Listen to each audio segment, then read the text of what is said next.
Oh, good I stream know. Friday, huh? I think so. I enjoyed it. Yeah. Trip down memory lane, plus thoughts on the publishing industry. I don't know if you recall a lot of that conversation. Do you think the publishing industry is in trouble? I You're treating think it like internet startups or something. I think that people need to kind of start understanding what the publishing company really is about. This is not anything new, actually. This is stuff that I've known for years, and I think the general public is just starting to become aware of. We complain and we're concerned about, the internet and, fake news and, the monopolies on what you can and can't say. But the fact is, we still have more than any other time in history the ability to disseminate information, and I think people are starting to realize things that have been hidden from them for a very long time very quickly, and it's scaring the heck out of the power brokers. And yeah, I think that's the phenomenon we're seeing right now. All right. Welcome, everybody, to Geeky Geezers. I'm your host, Agent Boomer. This is my co-host, PaPa Pacelli. Hello. I see your comment, Crispy. Good evening, gents. Boomer left a comment about my new Twitter account on last Sunday's episodes of Geeky Geezers. Yeah, go ahead and let me know. I'll see if I can find that comment. I don't know if it was underneath it or if it was during the stream. But yeah, just let me know, and I'll reach out to you. At some point, we're supposed to do another gaming, old Boomer gaming stream. I don't want to call it Boomer Views. That's what I call it. Do you like that title? Yeah, exactly. No, we talked about Castlevania. This was a few months ago, but I've been so busy. But I told we'd do another one about Contra, maybe another one about Turtles games. Yeah. You know the Turtles games? Oh, absolutely. Turtles games are weird though because they veer off and Yes, they they become do. weird things. But welcome Big Al. Yep. Hello, my geezer friends. Hope you have a great show and everyone has a great week. Yeah, we'll be talking about that later, Big Al. Yep. Briefly, at least. But I do remember him from those movies. In fact, speaking of which, they're going to get a theatrical re-release this summer. Yes, they are. Thank you, Netters. Have you noticed that these re-release films are doing better than current films? We'll be talking about that later too. Well, comparatively, I mean, yeah, it's a it's ridiculous. Listening, This is just justifying what I keep saying. Quit remaking movies. Just re-release the original version. Oh, John Wayne's out the Alamo. Yep. I think we have that on DVD somewhere. Hopefully, it's not one of those DVDs that rots. I don't think it is, though. It was an MGM release. I was watching The Wind and the Lion earlier. I haven't finished it yet, though. Remember The Wind and the Lion? Sean Connery? Oh yeah. John Milius, 1975. Mm-hmm. That was Theodore Roosevelt. What was it like to be an American in like 1909? Like, very popular president. We were kind of up and coming as a country. I don't know. Might have been I hate to say this, but it's been my experience that just about every period in American history that I've studied, mm-hmm. It's the same as it is today. It's fully and completely depends on how much money you make and what class you lived in. Sad. Yeah. But that's just reality, though. I'll say this though, I kind of like the way the women dressed back then. At least like with the hair kind of bundled up around. You know what I'm saying? Yeah. I don't know in the dresses. I thought that was a good look. But well, there's something to be said for when you're looking stylish, putting your hair up, but when you let your hair down, then And all the men had mustaches. It seemed. Yes, I'm not a big mustache kind of guy. I can't do a mustache either. I can certainly appreciate it. It's like an envy thing, and I will say that out of all the mustaches I've seen on screen, Franco Nero's is the best for whatever reason. Don't be mistaken. I could grow a mustache. You just don't like him? It would drive me crazy. So I mean, I could in that I physically could, but I can't in that I couldn't stand it. I am always trimming my mustache as soon as it starts to go. That line between your lip, where the color changes, as soon as it hits that spot, I've got to trim it. I can't let it get in my mouth at all. When did shaving get big? Was that the 20s? Shaving has always been a thing. I know it's always been a thing, but I'm wondering. I guess the mustache never went out. It's just some men wore it. Okay, I don't know. Yeah, no, yeah. It's just like hairstyles and clothing styles. It's whatever struck the fancy. This idea of using beeswax to make it stick straight out and curl it up, and all this kind of stuff. But yeah. Anyway, welcome to Geeky Geezers. We've got a lot to cover tonight, don't we? A lot of moving and shaking within the entertainment industry right now, right? Yeah, a lot of people. Well, and see, this is how you know that they're getting, worried and concerned. They're starting to attack their own, and I say, good for them. What did they get out of the strike? I feel like things are worse now than before. They got out of the strike what you usually get out of the strike. Absolutely nothing you expect. It never works the way they think it will, And this is the problem that I have with any of these kinds of organizations. You have a right. You have a right to what do they call it? Collective bargaining and so on and so forth. But just remember, and this is the same that everyone keeps talking about, representative republic. Well, that's great. You vote for the person you want to represent you. Now, how does that work out for you when you send someone there based on what they say they're going to do, and then you see what they actually do? This isn't a democracy. This is a representative republic. Well, you'd be better off with a democracy. You'd be that much closer to seeing your own will involved. You're handing all your say over to some elite guy. And it's the exact same thing with these collective bargainings, right? The only collective bargaining they get is to strike when the guy or girl that they've elected says it's time to strike. And they're not doing it because it's in the best interest of the people striking. They're doing it because it's in the best interest of whomever they really represent. Let's put it that way. Usually people that fund them. Anyway. Yes. But this is a nice little thumbnail you put together. I like it. In fact, I like who's next to the geezer up there. Another... I don't want to say like another boomer, but if you think about it, Flynn kind of is, right? Yeah. We'll talk about that in a bit. Yeah. Oh, Jeff Bridges. It was funny. I loved in Tron Legacy when he keeps bringing up all this stuff, and he starts getting all angry. He says, "You're ruining my Zen thing, man." Right, exactly. It felt a little. What's it called? Lebowski-ish. Kind of a little bit Lebowski in there. And he played a double role, right? So we'll get into that later on. We got an article about that. But today I'm going to talk about the good old days. Forgive me if I have talked about this before on good old days. I don't believe I have, but if I can, you can slap me across the head with a wet noodle. Okay. Anyway, which will be a real easy thing to do when I'm here in Chicago and you're down there in the wang of the United States. Yeah. Actually, what's the one? That's Cleveland where they have the chili on top of spaghetti. Is that right? Or chili mac? Is that what they call it? I don't know. Oh, I've had chili mac. I didn't know that came from Cleveland. I think it came from Cleveland. Yeah, I think that was a Cleveland original. But here we go. Books by the author Daniel Cohen. This was another staple of my childhood. I didn't discuss this in Friday night stream. Do you know who Daniel Cohen was at all? I'm not. It's not ringing any bells for me, and this particular title isn't bringing anything to mind for me. He was what I like to call, back in the 80s, and I guess he also wrote books in the 70s as well. We had these things known as, I would like to say, middle class writers. Like, they weren't going to make millions of dollars, but they made a living on. He wrote books on UFO lore and other kinds of lore, like cryptid lore, and he wrote all kinds of books. And here's a faded cover, as you can see. But I love this cover. You got the UFO, and you got some guy in his front lawn looking up. Look at that, huh? Yeah. Did you used to read books on UFOs growing up? Not books so much, but I take that back because I did read Chariot of the Gods. That was really big in the 70s. But most of the information I got was like from In Search Of and stuff like that. Gotcha. Oh, thank you, Chris B, for the compliment about the. And welcome, Matt Cheatwood. I don't think I've seen that name around, but good to see you. I've deleted scene sent him. Well, welcome. Good. Thank you. UFO's third wave. You like that cover, huh? I'm a little concerned by what they mean by third wave. I don't know either. I never read this one. This must have been published in the 70s. I didn't get a chance to read a lot of the 70s books.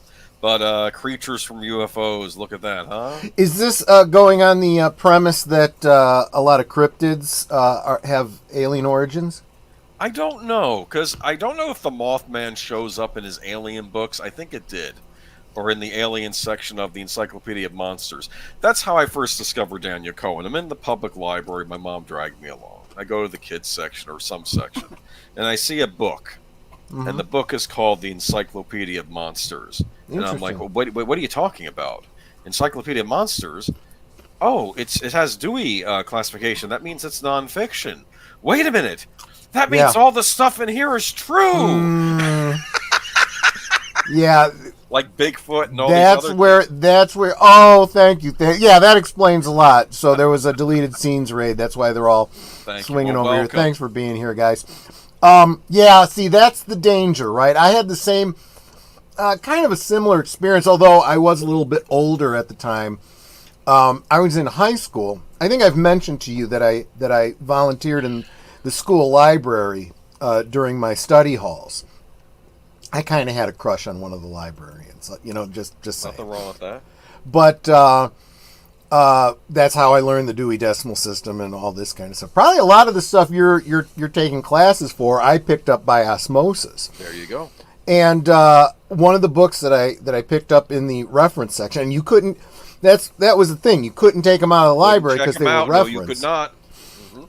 But because it was reference, I devoured it every time I had time to sit and read in the library, and it was called the Encyclopedia of Things That Never Were. Whoa. And it's where I got most of my base knowledge for most folklore. Now, I understood it's in the reference section. This is talking about mythology. This is talking about legends. The fact that these legends exist is real. The idea that these individual things are, that doesn't give any credence to those things individually.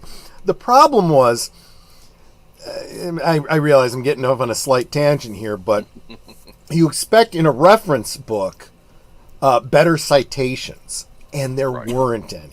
Oh, boo. I know. So I would read something like, it talks about the legend of, about how garlic, the reason garlic has power over vampires is garlic sprung up in the garden where the left hoof of the devil first touched the earth.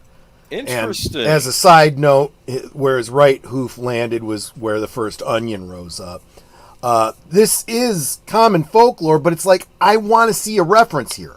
I want to know primary source. What, was it that, and it wasn't there, and it wasn't until, excuse me, years later that I found out, it wasn't just that book saying it.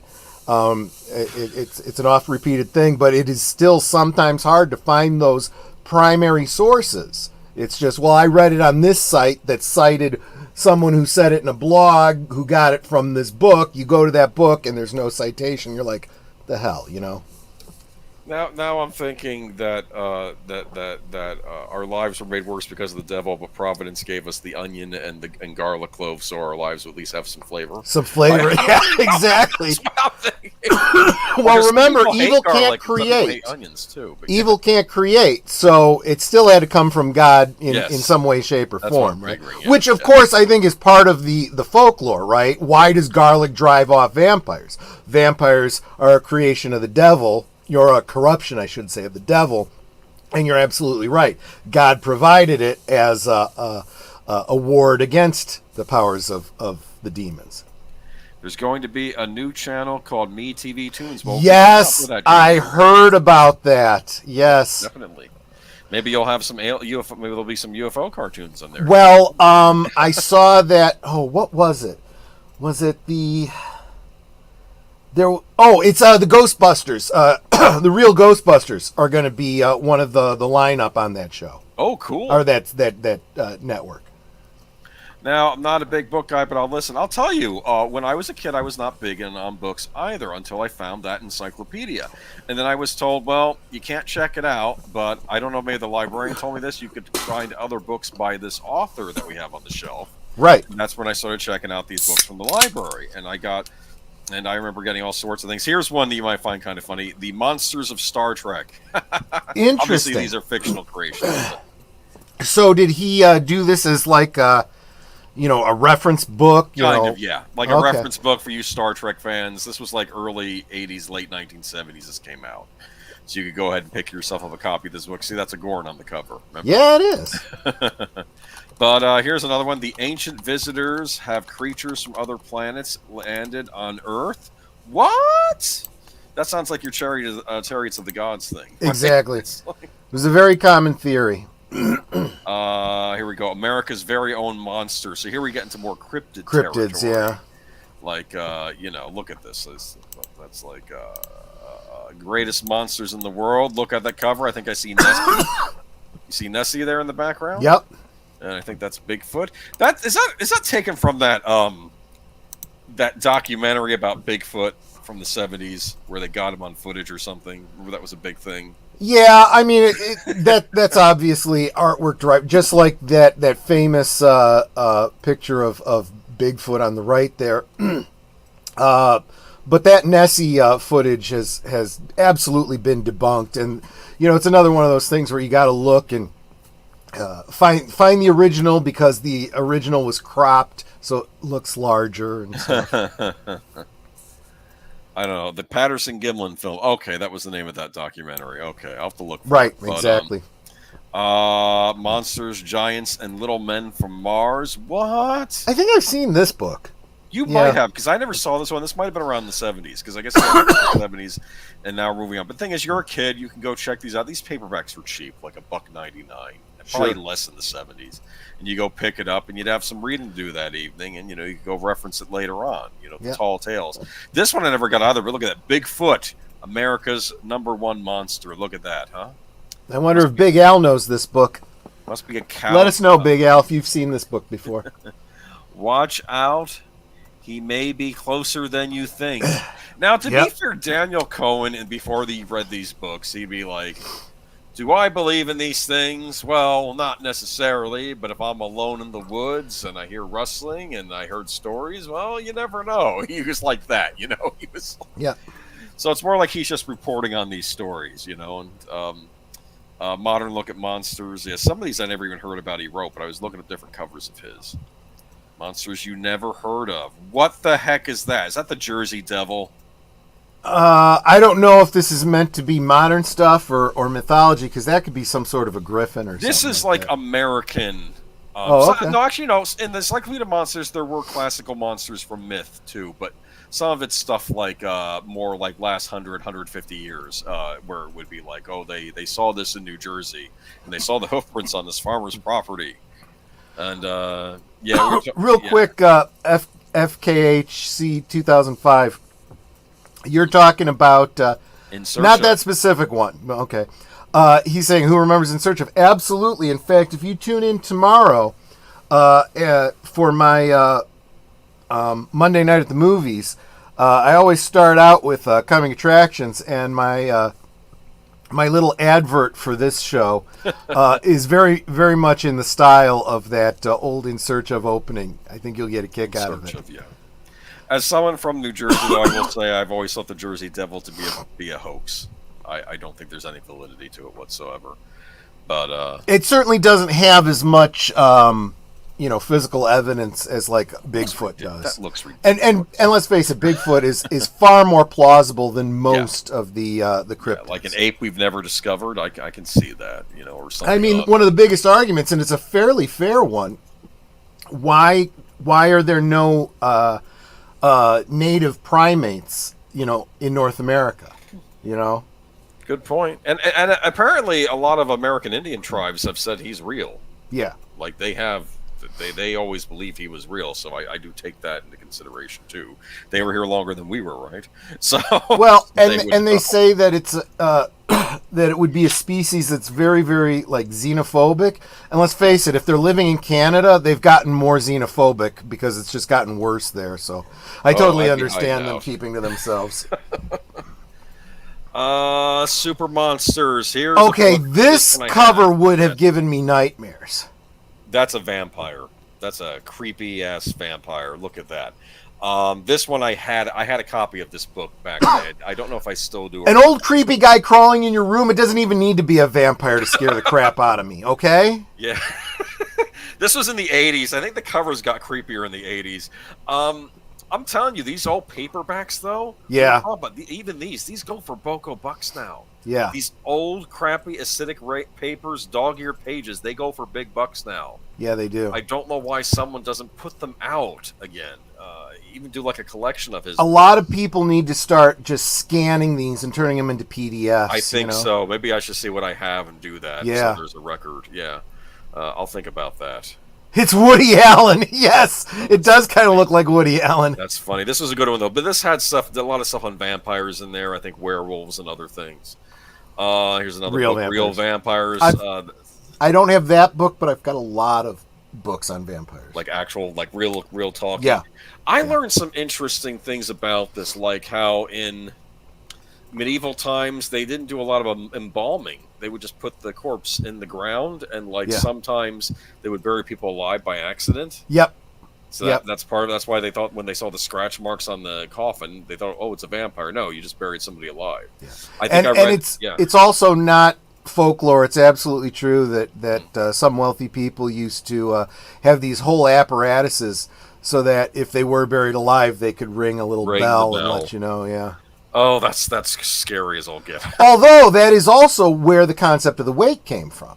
You know, where you literally left a body out. Yes. So that, they might wake up, and if they did, hooray. And if they don't, well, yeah. A lot of these books are scanned to the website called AnyFlip. Thank you. I'll give it a look. AnyFlip. Okay, I'll take a look at that. I know that anything that is public domain, a lot of that stuff you could find on Project Gutenberg. Where's the celebrity monster guide? They doesn't have one of those, but I might get into a ghost one in a bit. Yeah, very funny though. But another thing about vampires was a lot of the time corpses would expel gas, right? Yeah. If left too long, and I think they would thought, oh, it's breathing or something, and it's like then they what would happen is, and this is pretty standard post-mortem stuff. The first thing that happens when you start to decompose is this is pretty gross. Your gut bacteria starts to digest you. Ew. Okay, and that's disgusting. And all of that process, that microbiotic flora and fauna, all this gas starts building up in the body cavity.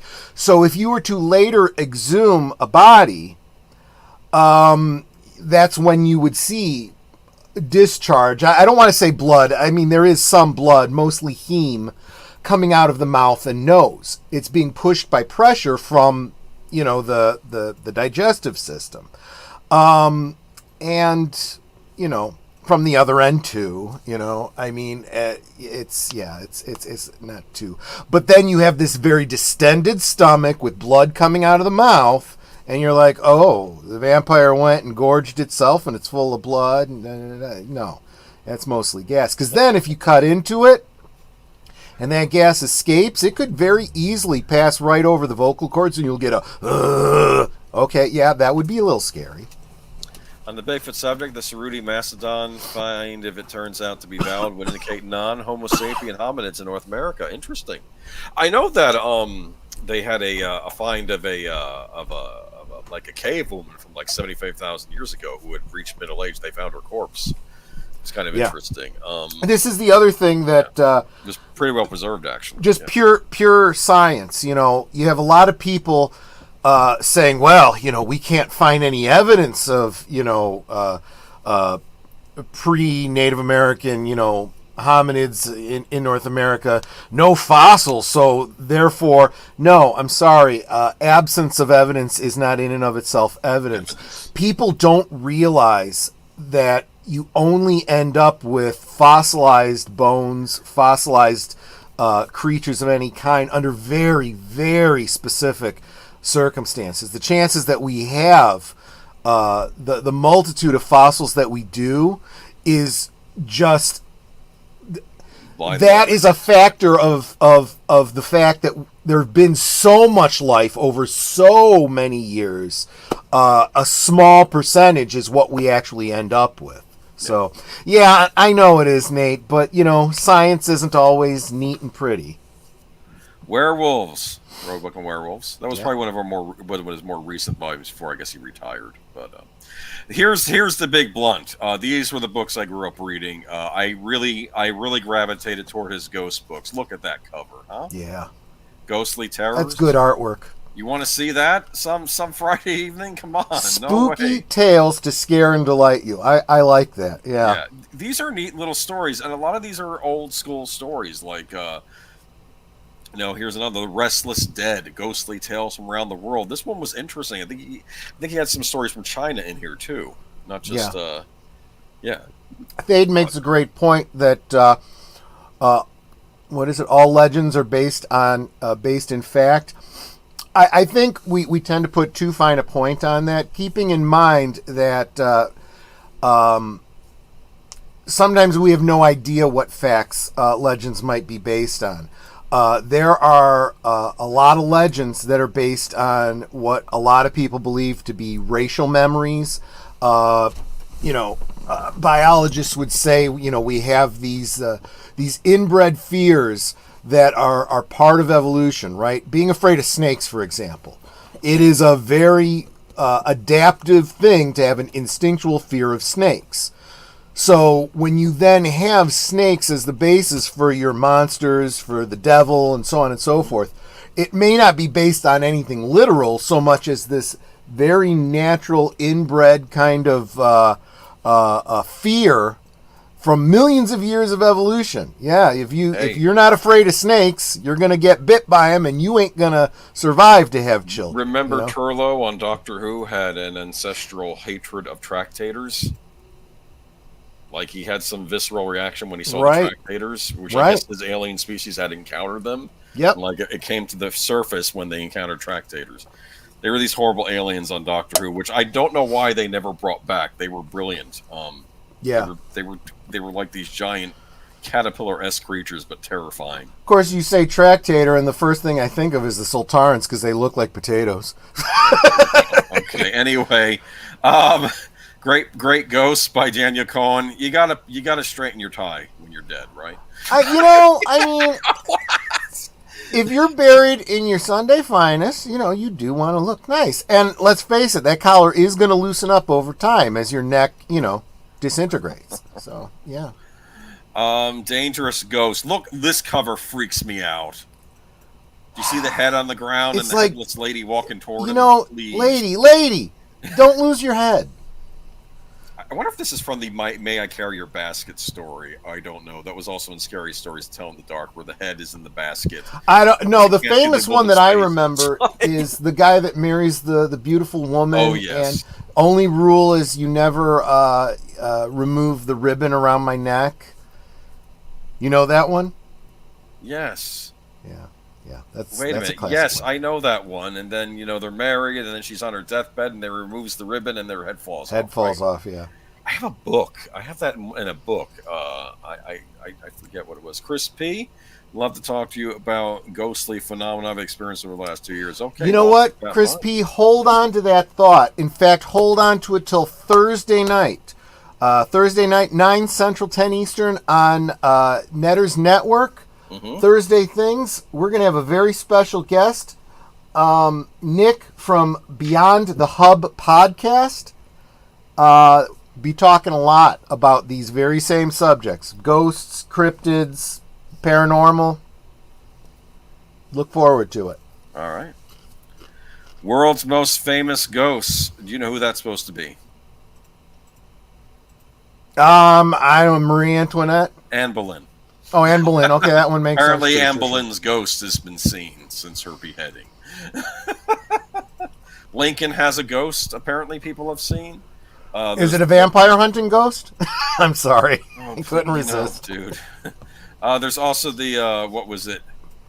Actually, you never saw the movie Black Dynamite, but there's a funny scene in that movie with the ghost of Abraham Lincoln. But I don't want to spoil it for you. One of the bits of folklore is always the reason a ghost walks the earth is because they have some kind of unfinished business. And the sad thing is, I feel like if there is a ghost of Abraham Lincoln, he's going, so how did the play end? My American Cousin, how did it end? Oh, no. No. I want to see that play now. I know, right? They always talk about it. I've never seen it. Is it good? I heard it was. I have no idea. I've never seen it. It's supposed to be very either. funny. Like everybody was going to see it back in the day. I just don't know. Tower of London is very haunted. That's what I heard. I think those. Yeah, I've heard it's very haunted. But that's like these are like the what I like to call the royalty of the ghosts, the celebrity ghosts, you know. And I thought it was interesting, this book. Love this cover. Look at that cover, huh? Yeah. I don't know what's going on here. You want to be that woman? Well, think about it. The concept that a ghost is trapped in a location. You know, that's kind of like being in prison, right? Even if it is the house you died in or whatever. I have this book though. I remember I brought this up to the teacher. She waited to do a report on a nonfiction book. Here, let me do this. No, not happy. It is nonfiction. It is. It says nonfiction on the actual cover in deep little letters. Anyway, this was one of my favorites that he did. Phone Call from a Ghost, and I think it says Ghostly Tales from Modern America.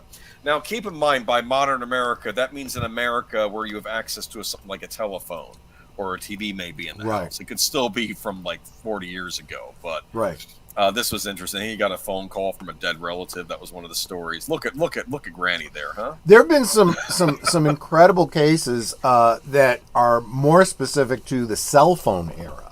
You know, where you get a call from someone who died, and because of the way cell phones work, it comes up, you know, with caller ID as the dead person.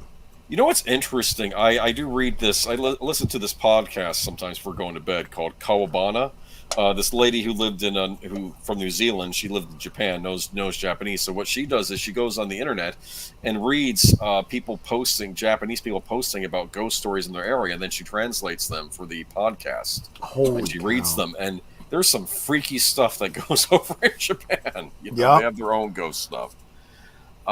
It's weird though because she's telling the story is from a Japanese point of view, but she has that New Zealand accent, so it's kind of funny. Phantom Animals. Look at that. Is that a cat on the cover? Yeah.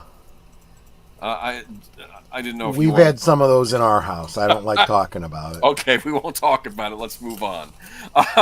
Anyway, I put that on there on purpose. Again with the headless girls. For crying out loud. This was, he wrote some urban legend books. Uh-huh. And this was interesting. And I talked about scary stories to tell in the dark on Friday, which was my first exposure to urban legends. But then I found out that later on that Daniel Cohen, you know, because the difference between an urban legend and, let's say, books like this is that you can kind of trace the ghost story to a specific time and a specific place. Theoretically, if you had a time machine, you could go travel. It's still a legend, but it's a legend based on someone talking about actual history. We believe this is a real ghost of this real person that really exists, and you can document their life. And there's a time of when this haunting happened, when it was seen, time in the morning. You could theoretically pinpoint if you had a time machine. Urban legends are more like my second cousin's brother's aunt said that this happened to her or something. You know, it's like not to mention that you might have the exact same story, the exact same urban legend, and it's supposedly from different places, right? Like Resurrection Mary. Well, there's the Resurrection Mary here in Illinois. There's one in New York. You know, they're all basically the same story, but they're supposedly different Marys, right? Yeah.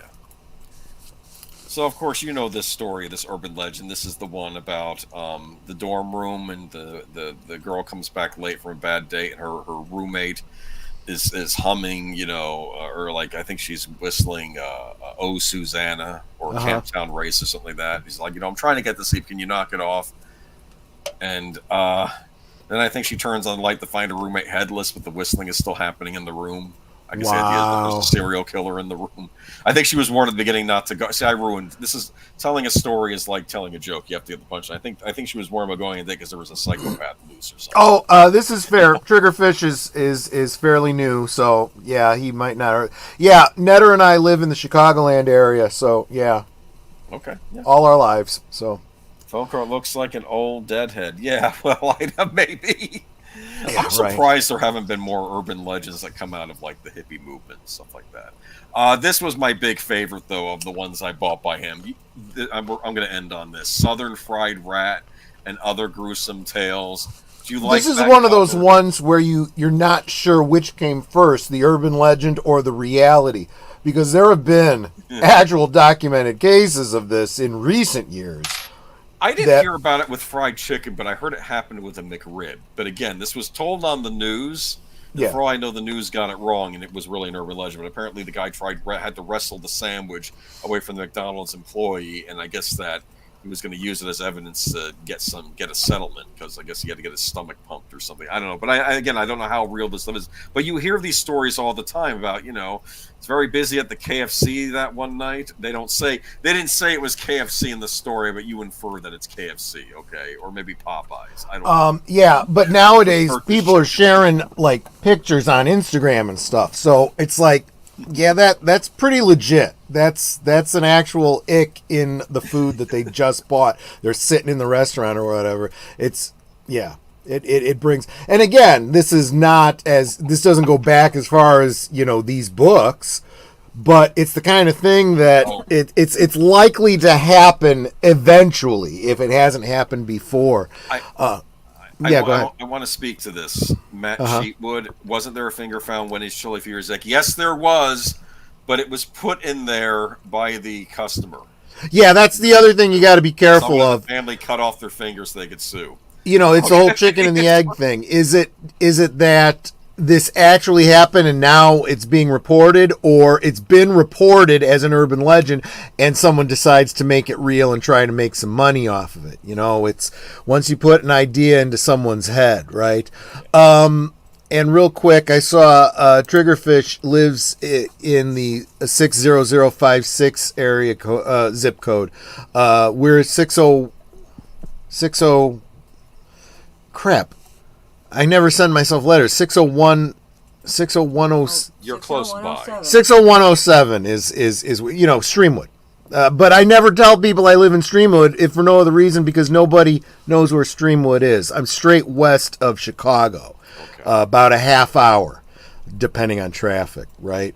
Why? So we just say Schaumburg because it's the nearest bigger suburb. Yeah, but outside of Illinois, most people still wouldn't even know Schaumburg. Yeah, so we just say Chicago. Yeah, so we just say Chicago. But I'm guessing the Triggerfish knows what we're talking about when we mention Streamwood and Schaumburg and so forth. I would still grab that drumstick. I'm telling you, if you're hungry enough, you'll grab the dead rat. Bello Triggerfish says, I should go stream it every day to drop my son off. Is your son in high school? Because if you do, you're literally like right next door to our house. Anyways, do you like that cover, Netter? No. Well, let's be fair. That's a fairly that's about as innocuous as you can get without the implication. Yeah, Netter's like giving me the ick face and going, no. Don't ruin fried chicken for me, Boomer. Right, exactly. This was found at a book sale, a school book sale. Yeah. And in all fairness, you don't go to many school book sales to get fried chicken. No, but this, I'm very funny. Washington, D.C., back in the 90s, there was a Vietnamese carryout. They discovered they were using cats. Yeah, that's been I don't want to say urban legend. I'm sure there's some truth to it. Let's face it. What a lot of people don't realize is, and this is not a slight against anyone in their cultures, but different cultures have different taboos about foods, right? And lack the taboos that we do. And in some countries, eating things like dog and cat, perfectly legit, right? They come here, open up a restaurant. Didn't know you're not supposed to do that here. You probably should before you start selling food, though. I mean, let's be honest. But I will say this: there was a Chinese buffet in a neighboring town that closed down over some bad health violations, and I had eaten there once, and they always had very cheap crab legs. Let's move on. That's it for the night. Yeah, don't get me started, because I can start talking about crab legs too and tell a little story about all you can eat crab legs. But it's a scam, isn't it? Okay. No, not necessarily. You go to some of these places and they get you in there with the all you can eat crab legs, and they then try to push you on the cheaper stuff, right? And we went to a buffet that didn't really think through their policies and how they were doing it, and I went kind of crazy on the all-you-can-eat crab legs, and they were trying to get rid of us. And we're like, no, I haven't eaten all that I can eat. And it wasn't a bad scenario. I didn't have bad service there, and I felt kind of bad after the fact when I went to a grocery store and saw how much crab legs were going for, and I'm like, holy crap! I spent $24 and I ate over $350 worth of crab legs. No wonder they were trying to get rid of me. And the place ended up going out of business very shortly thereafter. And it wasn't, and Netter was like, you ate them out of business. And I'm like, let's be honest. It wasn't just me, because I wasn't the only one doing this. Sorry. Yeah, they should have had a sign that said something like 1 plate per person or something. They didn't have that, though. No, I said they should have. They should, yes. That's what I'm getting at. They should have had some sort of policy in place. Is this a buffet? It was a buffet, yeah. Then you don't serve crab legs, then, if you can't afford to use them. I'm sorry. You didn't do anything wrong. You were abiding by... No, but I have been to other buffets that have had, certain foods are not, in quotes, part of the buffet. You get one serving of that. Everything else is have buffet. The waitress or waiter bring it to you and don't exactly. have it out in the open. Yeah, no, that's the kind of thing that a lot of them do. This was just a bad business plan, and, Stupid. Look, guys, restaurant is a difficult business. If you don't know your what you're doing, yeah. All right, do you want to post the link for the? We have a quick in remembrance. Yeah, yep. It's I probably still have it. Here it is. Yeah. Some of you Lord of the Rings fans. Captain Smith of the Titanic. From the Cameron movie. Yep. Okay, is he the one that was shooting the peasants on the? No. That was the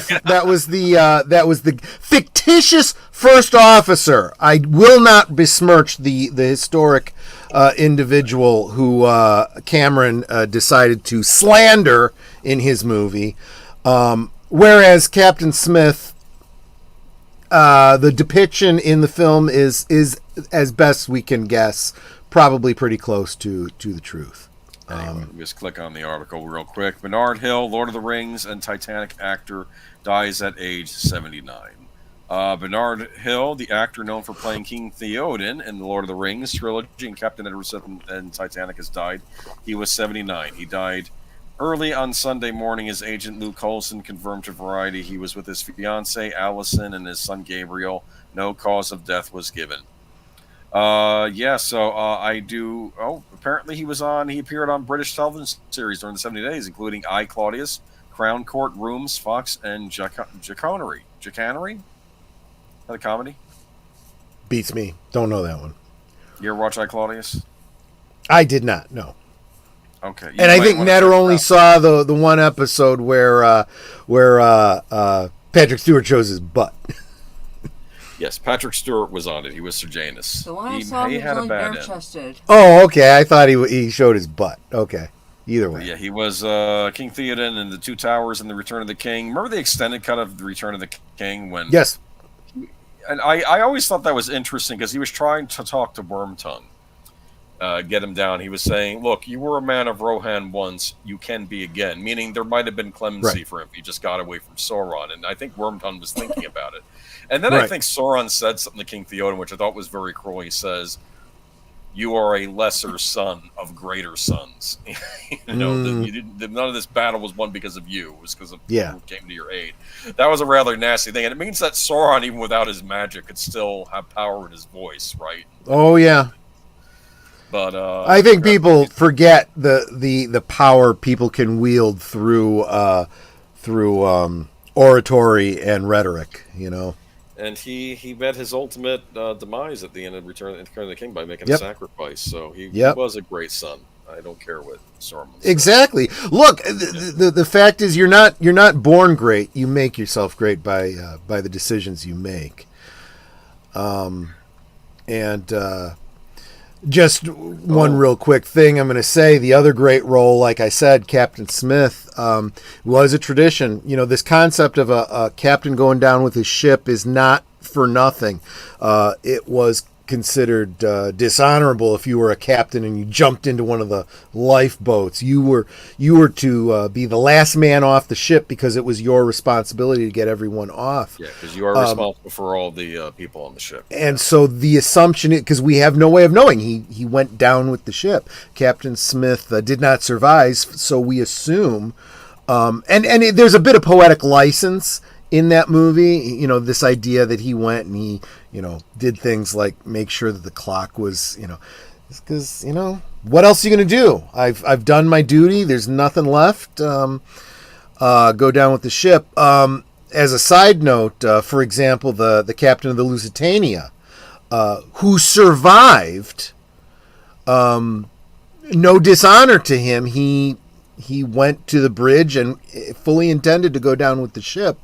But as the ship went down and the water filled the bridge, he was washed out, unconscious. He lost consciousness. Interesting. And washed ashore and ended up surviving. And look, no one can say that he didn't do his duty. If God decided that it wasn't his time to go, who is anyone to say otherwise, right? So that reminds me of in Ben-Hur. Remember the Roman, the leader of the Roman fleet, and that, and the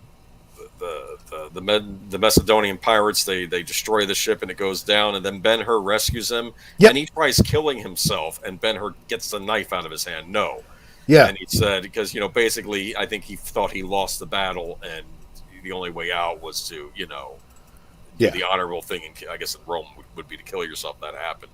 Yeah. And then a Roman ship finds him. Then he finds out, oh no, you actually won the battle. That was just your ship that went down. We won. Your actions. Yeah. That's when he adopts Ben-Hur, right? He ceased being a slave. But, exactly. But what was interesting, though, someone mentioned in the chat, Bella Triggerfish, I believe, the extended editions of Lord of the Rings are coming to theaters this summer. Yep. I think it's going to be one of those special events, like at Regal. So you may want to, if you want to see him on the big screen again, you might have the opportunity if you want to see him on the big screen. But here we go. Now we get to our first story of the night. Yeah, so you got to let me know if you decide to go out of order on these. I started out with studios. We're going to go with studio news. We're just going to go how it is, yeah. Okay. I think the order made sense, but yeah, let's do studios. Skydance's proposed deal with Paramount Global appears to be falling apart. It sure does. I'll bring my notes up. They don't take 20 years. What's going on here? Give me a second. Hollywood, huh? Yep. I feel like we've been covering Hollywood since 2020 because we haven't. Well, let's be honest. I mean, if we're going to talk about entertainment news, it's impossible to not talk about Hollywood. I don't know, though. I remember back when we started, it was all about streaming this and streaming this, and streaming's the future. And well, now a lot of our predictions from back then are starting to play out, you know. And look, you could give us, you know, the accolades of Nostradamus and stuff like that. I'm just going to say you don't need any special abilities, You know, someone knocks your feet out from under you. It doesn't take Nostradamus to figure out what happens next. Is you fall down, go boom. But they're in denial of that. That's my problem. Exactly. Everyone's covering it up. I know that the head of Paramount got fired earlier, as we predicted would happen based on the rumors last week. Right? So, if you were following Valiant Renegade, who covers the earnings calls and whatnot live, it was quite humorous because for most of these, even the ridiculous Disney earnings call where they didn't take any calls directly, they took supposed advanced questions and used an AI voice to read them. It was bizarre, and it makes you wonder, did they just make these questions up to make them softball or whatever? You don't know. Paramount's earnings call was, we're not taking any calls, we're not taking any messages, and they just went through and each one of the executives did their statement, and it was like copy and paste. It was nice working with these people, they're good people. Next person. Yeah, it's been nice working with so and so and such, next person. And it was like 5 minutes and they were done. And it's like, the frick just happened here? Where is their stock value right now? It's in the toilet. Yeah, I'll look it up while you're talking about the article. I'm going to read this. Okay, after months of M&A talks, Paramount Global and controlling shareholder Sherry Redstone might be going alone after all for now. Give me a second. Let me do this. I'm gonna take a clip of this. This is the 5-day market for let me. How can I? What's the best way I can do this? Let me bring this share up. Screen, or do you want to Yeah, I'm going to share screen. Let me stream you. This is sad and funny here. Present, share screen, entire screen. I'm excited. Share. Okay, I'll keep quiet as I add it to the stage. Oh, let me get rid of that. That's funny. Okay. That is funny. Whoa, what? Yeah. You're joking, right? So this Hold on. I want to make this big so I can get a better look at this. Hold on. This is the 5-day. This is how it ended. It just dropped. This is not dropping. This is flatlining. Yeah. This is holy. Oh, okay. That's not good. Why have they been losing so much money? Well, I mean, when you have an I earnings have a call guess, like but I'm that, wondering what their reason. What is the official reason? When you have an earnings call like that, and people, are investors, they go, yeah, this is a mess. Okay. So actually, we should, before I get too much into the analysis, maybe go ahead and read the article, and I'll kind of break some of it down for you. So Insider Stuff Variety, the expectations at the company is that neither of the two offers in place, Skydance Media, Redbird Capital Partners, and Sony Pictures, Apollo Global Management, will come to fruition. Because they were talking, it was either going to be Skydance or Sony, right? Paramount. And Redstone is said to have reluctantly concluded that a deal with David Ellis and Skydance, a longtime partner of Paramount Pictures, will not be possible. So Skydance is done. That's which I thought they made the most sense, since they were the ones making Paramount the most money with the partnerships, right? Because of Maverick and I guess Mission Impossible. But as of Friday morning, the special committee established by Paramount Global's board to evaluate M&A proposals had not notified Skydance one way or the other about its best and final offer, which would involve Skydance acquiring Redstone's National Amusements Inc. and merging Skydance and Paramount Global, per a source familiar with the talks. The exclusive 30-day negotiation window between Skydance and Paramount Global board's special committee is set to expire at midnight Friday. Meanwhile, the Paramount Board Special Committee will review the joint Sony Apollo offer, floating a $26 billion all-cash buyout premium. Mm-hmm. I never understand this. After the May 3rd... Let me give some context here. So they mentioned Sherry Redstone and her National Amusement stock. You have to keep in mind that hers... Those shares that Sherry Redstone has are voting stocks, okay? So if she decides to sell them, those votes go with it, and you can take over Paramount. Yeah, absolutely. It's like what, 70% of the voting stock in Paramount is Sherry Redstone stocks. Right. And if she decides to sell them to whomever the hell she wants to, whether it's Skydance or, Joe Blow on the street, it's her right to do. Now, there's been talk behind the scenes, and maybe they mention it in this article, I can't remember, about the board members saying, but if you sell those to not the highest bidder, we're going to sue you for breach of fiduciary. Okay, go ahead. Sue me for that. I'll counter-sue you because this is a private transaction with my personal stock. F you. You don't like it? Oh, wow. Vote against me. Oh, wait, you can't because you don't have voting stock, you dumbass. It's going to be very interesting, and there is going to be a lot of rich people suing each other over this. This is insane. Redstone, who has the final say-so where their deals that is known to loathe to sell her family's media companies to a private equity backup buyer. Those familiar with Redstone's thinking says she remains open to any deal that in the best interest of shareholders. Okay, well, I don't know. That said, the Sony Apollo offer appears more attractive. Yeah, but wait, back up and say that again. What was that about best interest of stockholders? Okay, Redstone, who has final say over what deal to accept, is known to loathe the Seller family's media company to a private equity backup buyer. Those familiar with Redstone's thinking says she remains open to any deal that's in the best interest of shareholders and that she supports the Paramount Special Committee. Exactly, in the best interest of shareholders, of which she is 70%. So in other words, whatever's in her best interests. Let me just, put as fine a point on that and make it as clear as possible. She can do whatever the hell she wants. They can try to sue her, but, she's 70% of what's in the best interest. I want to know how responsible Bad Robot is for any of this.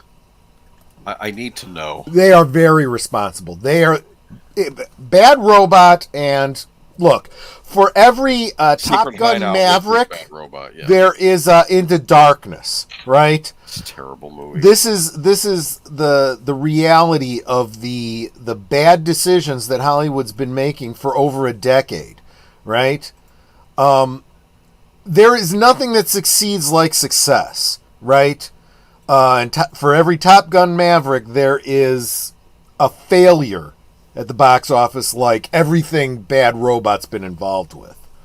The situation remains fluid and no definitive decisions have been made about Paramount or Redstone's next moves, but the M&A talks are abandoned. But if the M&A talks are abandoned, Paramount Global will indeed be run for the foreseeable future by the three-headed office of the CEO, CBS's George Cheeks, Paramount Pictures' Brian Roberts, and Chris McCarthy, head of Showtime MTV Entertainment Studios and Paramount Media Networks, after Bob Bakish was shown the door.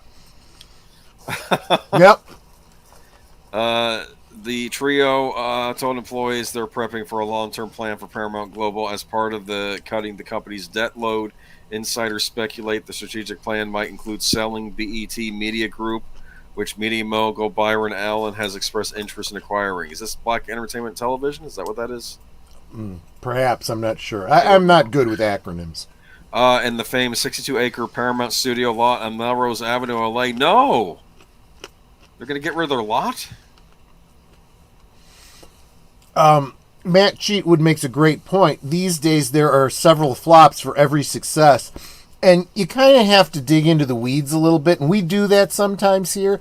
But who does it much better is Valiant Renegade and WDW Pro and that Park Place and so forth. They dig into these financials. What gets reported in the news, if you take it at face value, isn't always the full picture. Several flops, how much of a flop it is, they try to gild the lily on. Sometimes it's a much bigger flop than you think, and sometimes these successes aren't as big a success as you think. Sometimes it's just breaking even. They try to spin as being a success. Also, who is successful? Sometimes it's, who put the money in and got their money out. And the studio didn't make as much as you think they did. The go-forward strategy might also see the company try to combine the Paramount Plus streaming service with NBC Universal's Peacock in some way. Wouldn't that be interesting, huh? Yeah. And Nate makes a great point. He's talking about Bad Robot. Who put the money in, who got the money out? And who, makes decisions and doesn't care whether or not the money's there or not. I guess what I'm saying is, bottom line, let's keep it real simple. Cui bono? Who benefits? Who's making the money here, and who doesn't care if it's not a success? Just saying. Abrams. Yeah, right. All right, let's move on to our favorite. Warner Brothers gosh. Discovery. This is going to be a fun one too, especially since this is going to have a lot to do with sports and sports ball, which I personally don't care about, but it's still relevant, right? It's big business. What I find interesting about this, though, is that we did cover this a few weeks back about yes, the whole we did. the ESPN thing. So here we go. I almost feel it's kind of redundant when I keep mentioning. This is a follow up to another article that we talked about in past weeks. Well, I thought thought they were in healthy standing as far as this was concerned. Turns out not so much. David Zazas famously said in 2022 that Warner Brothers Discovery doesn't have to have the NBA. It appears Wall Street disagrees. Warner Brothers Discovery's already rock bottom stock price plummeted nearly 10% on Tuesday after a report in the Wall Street Journal signaled the media conglomerate could be in for an expensive battle to maintain its NBA broadcast rights, with shares ending Tuesday at $7.36. I guess that figure represents an all-time low for Warner Brothers Discovery, the parent company of CNN. Industry insiders have repeatedly underscored how important it is for the network and Warner Brothers Discovery to retain NBA broadcast rights. Right. It's a must-have, a media executive stressed to CNN on Tuesday. Warner Brothers Discovery had an exclusive negotiating window with NBA, but it expired earlier this month, allowing other companies such as NBCU to make bids. So who in the heck was in charge of doing the bidding over at Warner Brothers Discovery for this? Yeah. And I understand their window would close, right? There is a fine line between maintaining your brand and what is on brand and what isn't. And look, when people talk about a brand, right? Warner Brothers is going to talk about things like the movies, although it's HBO. Not a big part of it. Things like HBO, things like the comic books, the DC comics and stuff. That's a small tiny portion, but it's still part of their entertainment brand. And they're not thinking sports. Sports might not fall into their, in quotes, brand. But you know what's always on brand? Making money. And there is money in sports. I am not a sports ball fan, okay? But I understand that if I'm making an investment, maybe I want some sports ball in there. Here's what I think happened. I'm sorry. If they lost their negotiating window, they were probably trying to negotiate this price down because they couldn't pay what the NBA was asking. Maybe. I don't think they have the money. Maybe. What else makes sense? I mean, and from the NBA's point of view, there's a certain logic to, you know what? I don't owe you anything. Who is the highest? Maybe you come back and decide you are going to give me what I asked for, or maybe you don't. Maybe someone else does. When you open up the bidding, if the dollars aren't there, it's what the market will bear, right? Yes. If NBA is asking too much, they're going to find that out very, very suddenly.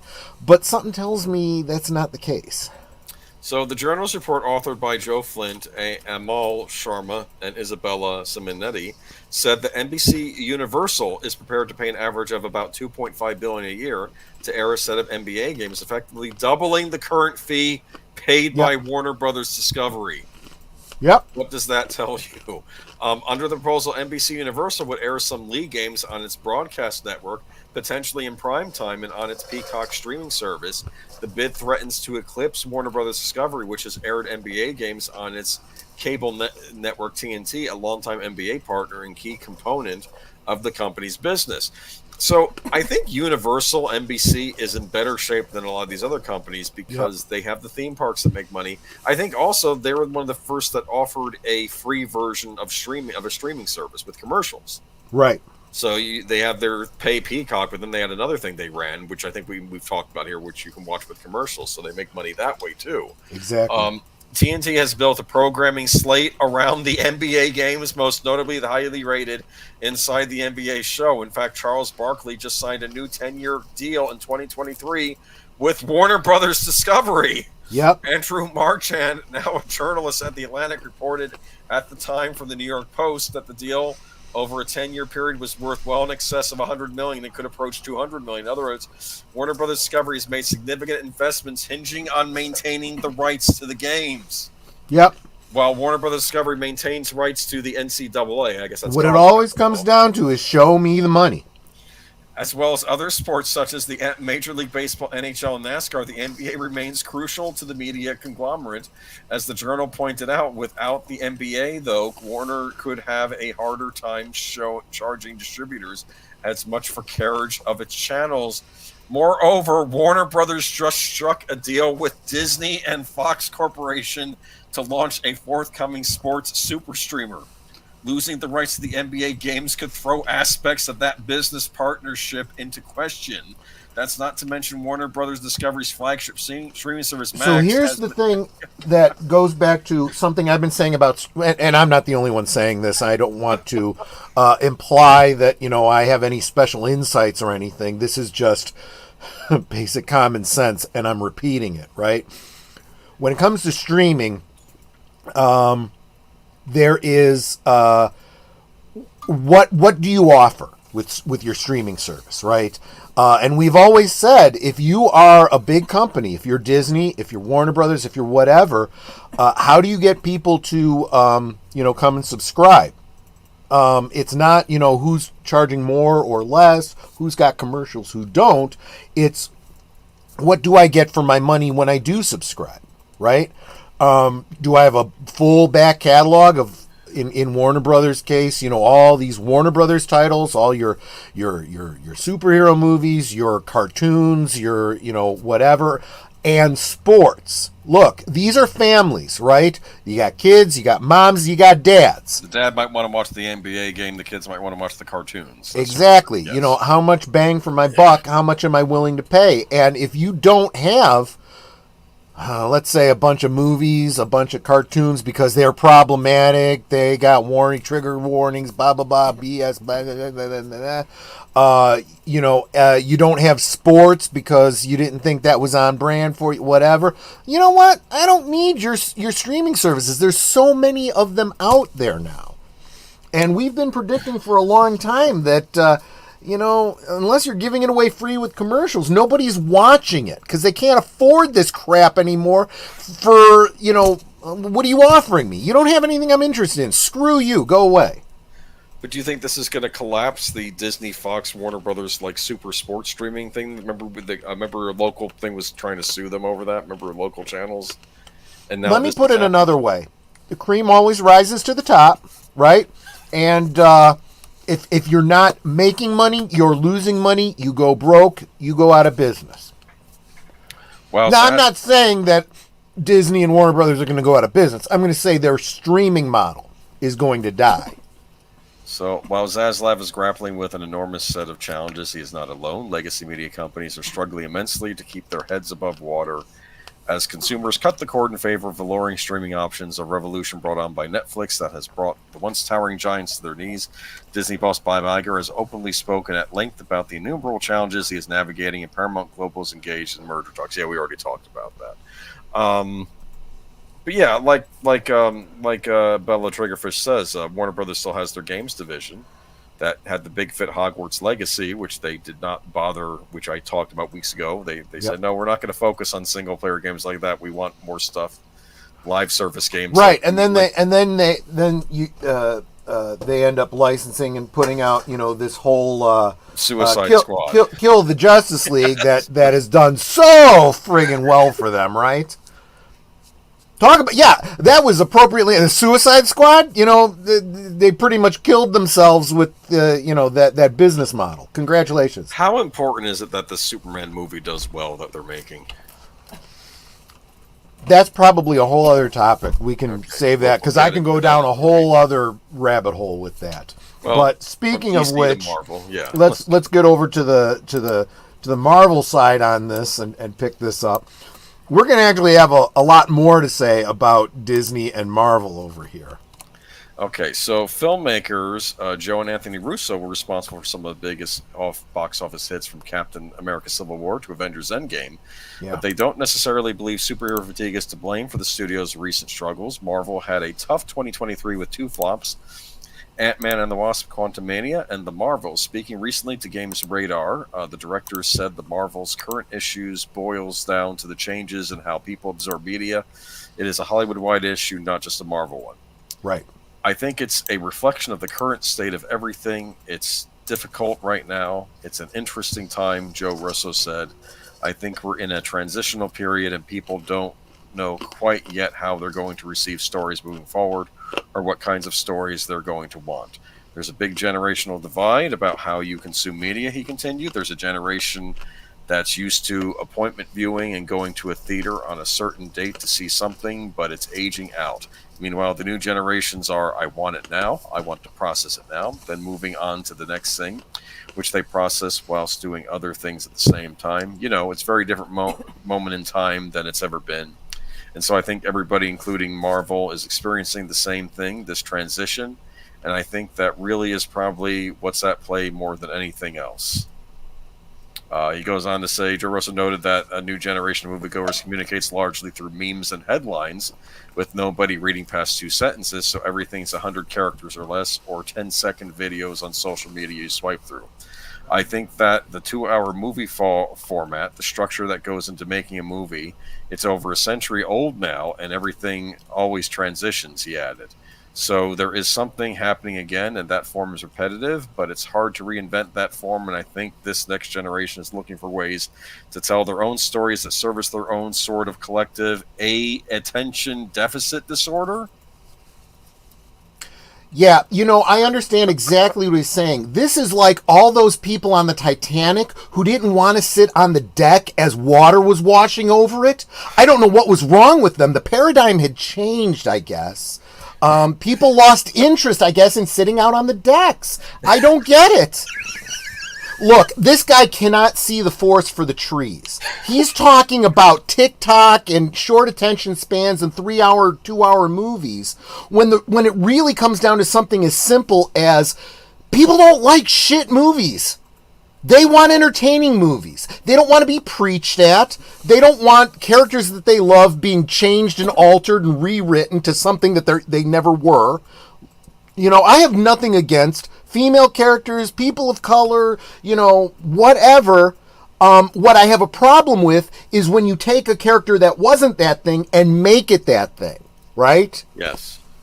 You know, and it's very, very simple, and you are going out of your way to overlook those obvious things to point out TikTok and streaming and theaters. Look, the reason theaters are dying is not because people don't want to spend 2 hours on a movie.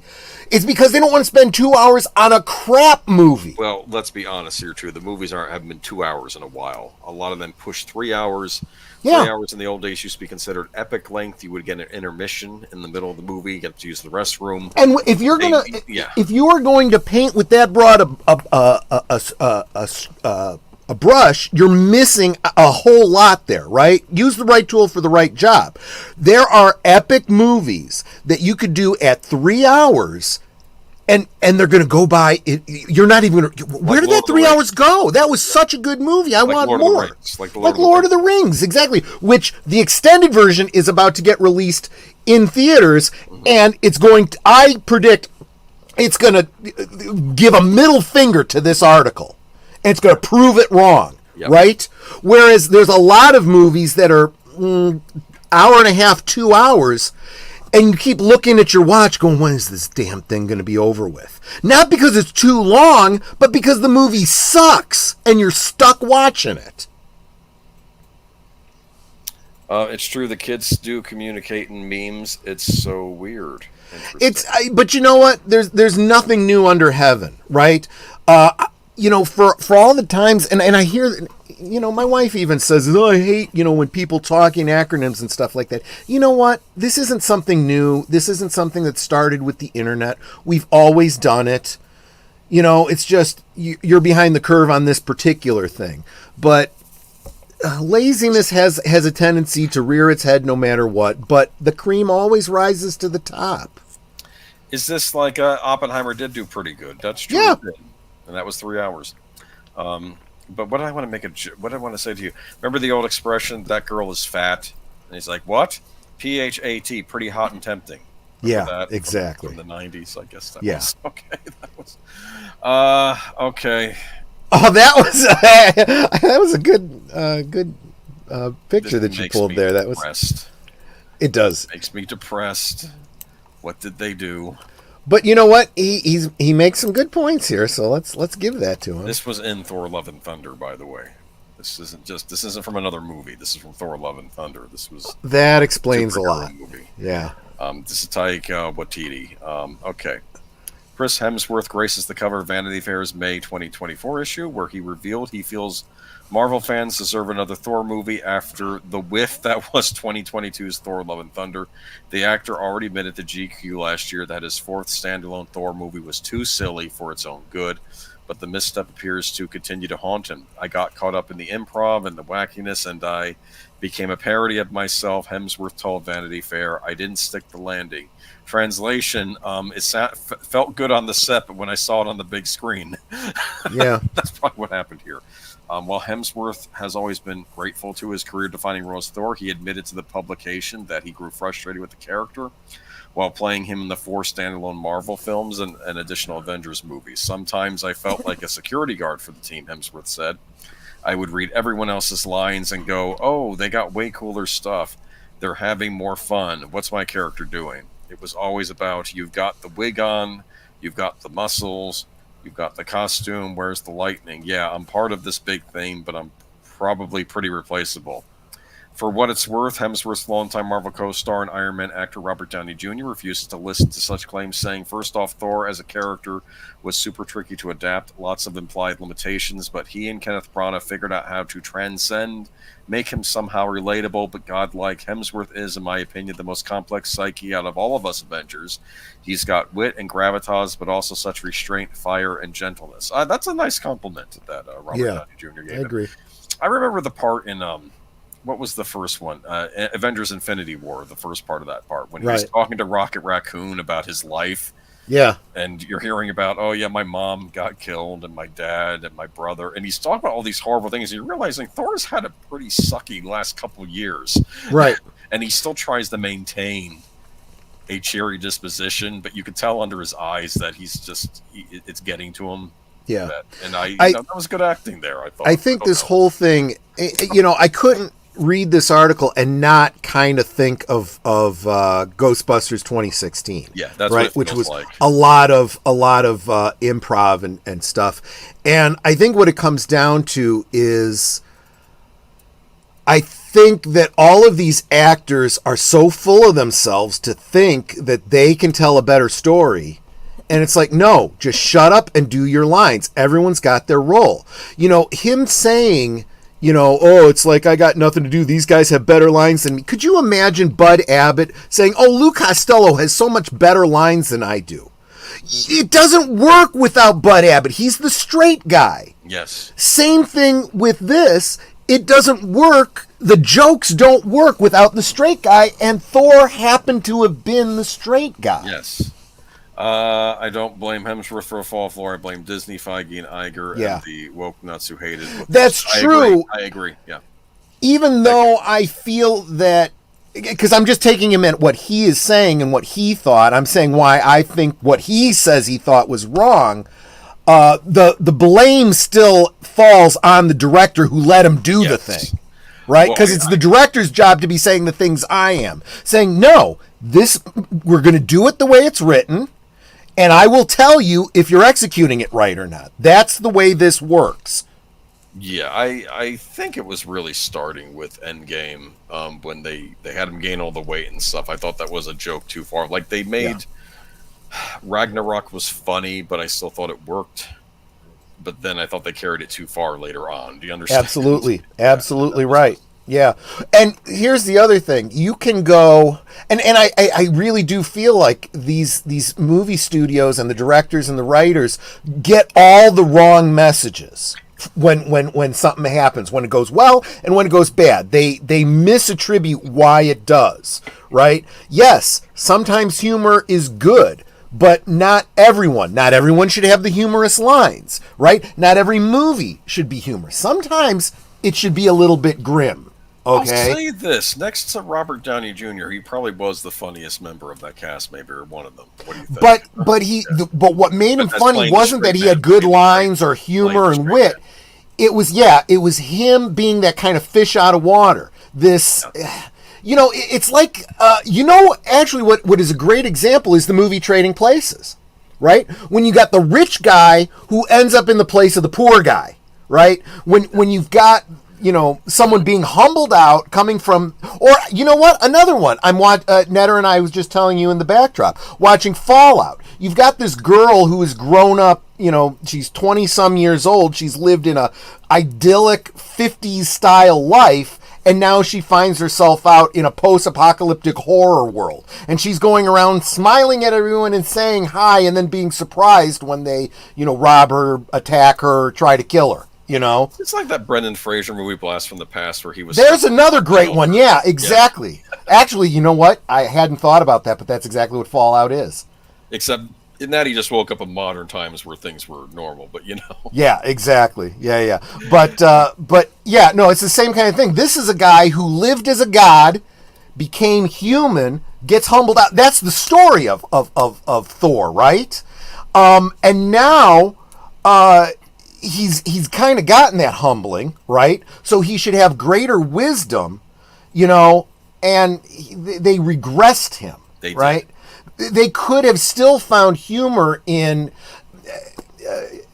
and they kind of did this a little bit with Captain America. He's another fish out of water type character, right? Who they never... Well, until the very end, they never changed who he was. He was uncompromising. And the humor comes in those small moments of not understanding pop culture until, oh, there's a reference I got. I understood that one. That's humorous. Doesn't break anything, doesn't break his character, and you move on. You could have done stuff like that with Thor as well, where he gets none of the jokes. And then suddenly someone makes a sports ball joke or something about beer, and he goes, see, I got that reference, Or the flying monkeys from Wizard of Oz. Yeah, you know what? You could even take it, you want to really get funny with that, say, well, I remember the time when I fought those flying monkeys of such and such. Yeah. And and this and that. And they're like, no, we're talking about a movie here. Oh, you're not talking about the creatures of such and such? We don't even know what that is. Yeah, exactly. They could have done that. That's yeah. And then it's a one joke and done. You go on to something else, I do think that, especially when they started making it more comic relief, I think they don't understand that Thor was many people's favorite Avenger. Yeah. There were a lot of Thor fans out there where he was, everyone had their favorite. Well, and once again, they pride themselves on not reading the source material, not paying attention. What would have been the best thing for them to do, and I felt like it's what they did when they did Captain America, go back to those old 1960s motion comics that they had on TV, which are literally just motion comics from the comics, and get to understand who these characters were. That would have been a great way for them to understand Thor. There you go. Yep. Oh. Yeah, they robbed him of his dignity. Thank you, Matt. That's exactly right. That is probably the best summation of it. All right. So let's go to the next article. Yeah, this is weird. I think I can explain this to you. I don't quite know how The Chosen works, but go ahead and post the link. I did, yeah. I think The Chosen is available several places. I think our church offers us a streaming service that's on there, so I think different denominations can or whatever can get it on their streaming service. I think it's on Vudu with commercials. I think season 1 might be even on Netflix. The Chosen. It's on something called Bayou TV for free. Yeah, so it's everywhere. The Chosen is everywhere. It's on Peacock. It's on the CW for free. And now it's going to be Fandango at the movies for free. And will this be the best show on Disney Plus, I wonder? Apparently it's doing very well. Oh no, it's a very popular series. In fact, I've joked, what's the modern IT TV show that everybody talks about? It might be The Chosen. I never even thought about that. It seems to be a show everyone talks about. Director and creator Dallas Jenkins celebrated the new venture, saying on his Facebook page, seasons 1. Okay, there's the headline. Oh, it's on Philo too. I'm surprised Netter hasn't been watching this. What? Yeah. The Chosen. It's about Jesus. I haven't been watching Philo. I haven't had time. Oh, fair enough. Yeah. But I heard it's very good, Netter, if you want to watch it. It's like a dramatization of, the New Testament, I guess. But the chosen heads of Disney. And again, this is Disney just picking up someone else's show, not them doing their... And again, it's another example of if Disney isn't involved and they're just carrying the show, it does well. It would be referencing funny. Bluey. Yeah. It would be funny if this becomes like one of the highest rated shows on Disney Plus, and it could. Yeah. The Chosen heads to Disney Plus, gains new audience of 112 million subscribers. Director and creator Dallas Jenkins celebrated the new venture, saying on his Facebook page, "Seasons 1 through 3 are getting to another new audience. The Chosen may be the most popular faith-based project of the past 2 decades, having landed on the cover of TV Guide and having sold out theaters when it debuted at the box office." Yeah, they've showed episodes in the movie theaters, like the premiere, and they've done very well. It's been the #1 grossing movie in America multiple times. More than 200 million people worldwide have watched The Chosen, according to new data. The company behind the series released this year. Part of the goal at The Chosen is to get the show in front of as many people as possible. Kyle Young, the Executive Vice President of Distribution and Marketing for The Chosen, told Variety. It took the first 4 years of the series to reach 100 million people, and then the last 15 months we reached another 100 million people. I'm wondering, is Angel Studios involved in this at all? I thought they were the ones doing it, yeah. Because isn't it interesting that Disney almost prevented the other movie from coming out, and now Disney needs the show on their channel to help with. Isn't that weird? Yeah. Stan Jan, CEO of Come and See Foundation, said the goal is to have 1 billion watch The Chosen. The Come and See Foundation is a non-profit ministry that works to translate the series into other languages. The ultimate milestone, he said, is to see it translated into 600 languages, which would represent 95% of the world. We're told in Scripture to make disciples of all nations, Jans told Crosswalk Headlines. Well, like I said, it's a hit show. It's a high-quality show from what I've heard, too. But it's just interesting that this is heading to Disney, I just thought. TV Guide is still a thing, man. Cheatwood, yeah. Check out Call Me Chatto. Paul Chatto has been doing a thing with TV Guide for a while now. Yeah. I've started watching it, though most of the first episode I felt impatient. When Jesus heals Mary Magdalene, it really gave me chills. Okay. What is really ruining the MCU is Kevin Feige's insistence on adding the current comic book stories and characters, which is failing on the page, so of course they're failing on the big screen. He's got a point. Yeah. Of course, they did finally bring Namor into the MCU. Namor. Which isn't really the Namor. Unless chosen an absolute faithful story about Jesus, I really doubt that. I cannot watch the show. Way too much opportunity to search. Modern day garbage in the faith. I'm super susceptible. It may not be what you think it is, though. I've not seen it, so I can't speak to it. But I'm kind of admit they left Angel Studios only to have them distributed on their sworn enemy Disney, who they were a lawsuit for years. Yeah, I don't know then. I don't know. I don't know much behind the scenes. I just thought it was interesting, though, that this faith-based show is showing up on Disney Plus. As long as Disney doesn't interfere with what's in it, I don't think it's exclusive to Disney Plus. It's absolutely not. Everywhere else, yeah. And I would say too, look, if there's no reason for you to go and subscribe to Disney if you want to watch it. It's elsewhere. You can, so don't let the fact that Disney's carrying it sway you in any way. Is it done by Angel Studios? I don't know. I felt like I saw their name attached in some way, so I could be wrong there. Maybe they were just allies with it. I don't know. I noticed that the Angel Studios was also interested in doing that one series, the German King or the something King. I don't know. Which was like about a real black historical figure. I think the idea was, let's do shows about real important black characters throughout history rather than just changing a race of someone. Do that exactly. Instead, which I might be interesting. Square Enix. Final Fantasy, yeah. Here's what's interesting. Many years ago, the company Squaresoft, they were a video game company that made the Final Fantasy games, among others. They decided we're going to go Hollywood. We're going to make this movie, Final Fantasy: The Spirits Within, very expensive computer animated movie, like aimed at a more adult audience, like PG-13, right? Sure. They made this movie. It tanked. They lost so much money on this movie that Enix, they had to merge with another RPG company called Enix, which were famous for the Dragon Quest or Dragon Warrior games in Japan. Sure.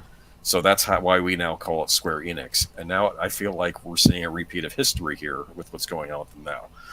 Square Enix has revised its approach to PC and console game development and absorbed 22.1 billion, approximately 140.9 million, in what it calls content abandonment losses. In a warning to the investment community, the Japanese company said it would recognize the extraordinary loss for the fiscal year ended March 2024.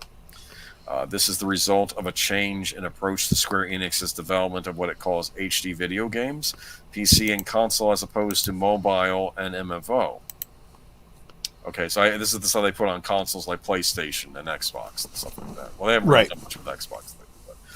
In its note, the company said it wants to be more selective and focused in the allocation of development resources, and as a result of the close examination of its development pipeline with this in mind, is taking the multi-million-dollar loss. Square Enix did not name the canceled or rescoped in development titles. Here's the statement in full, so you can read that. I don't feel like getting into that. Here's what I had heard. I know last year Square released a lot of titles, like for Nintendo Switch and for PlayStation, and some of them they didn't even bother doing a ton of advertising for. Like I think Octopath Traveler 2, I knew it was coming out on the Switch. I don't think people knew it was coming out on PlayStation 5.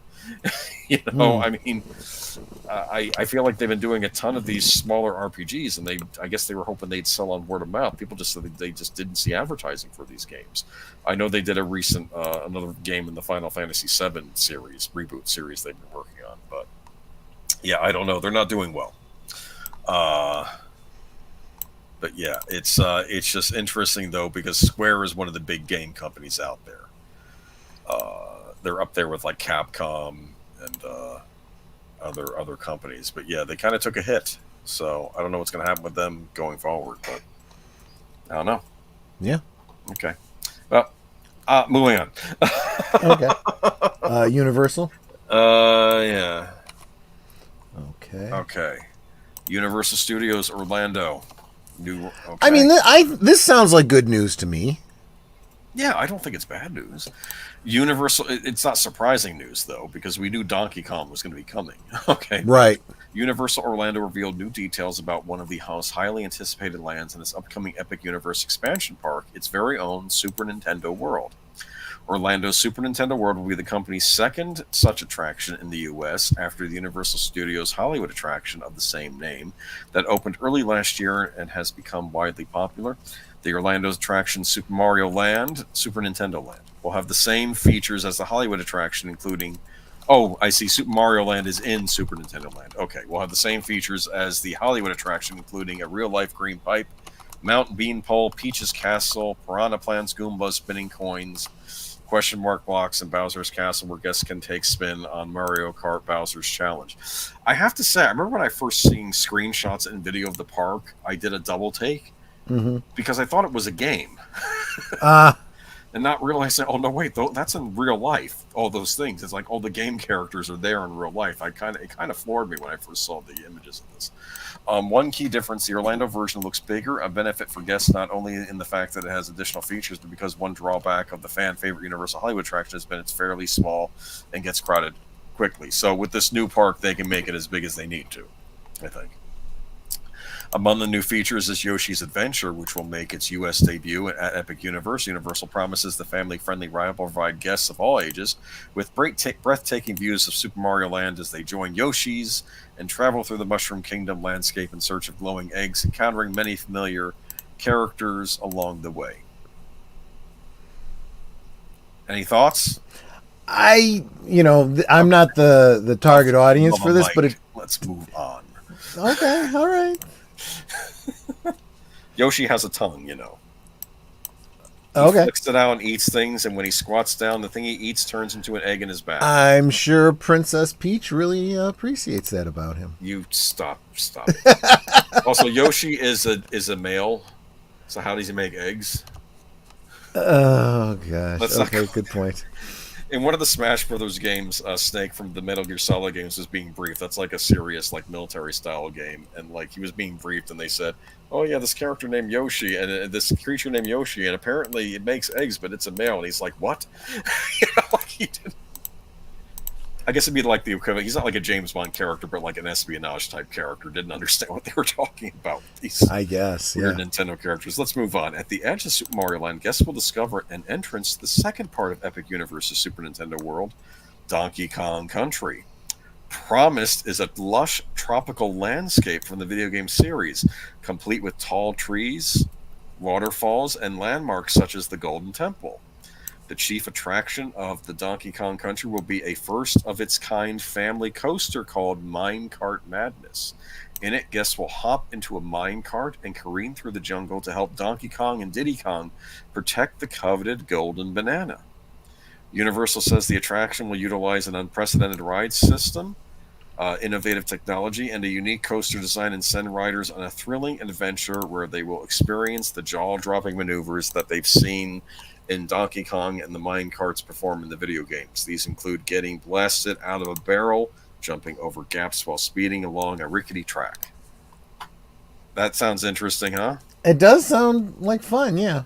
And there'll probably be banana-themed delicacies in this part of the park, right? I would imagine, yeah. Yeah, because he likes his bananas. Okay. I do too. I don't blame him.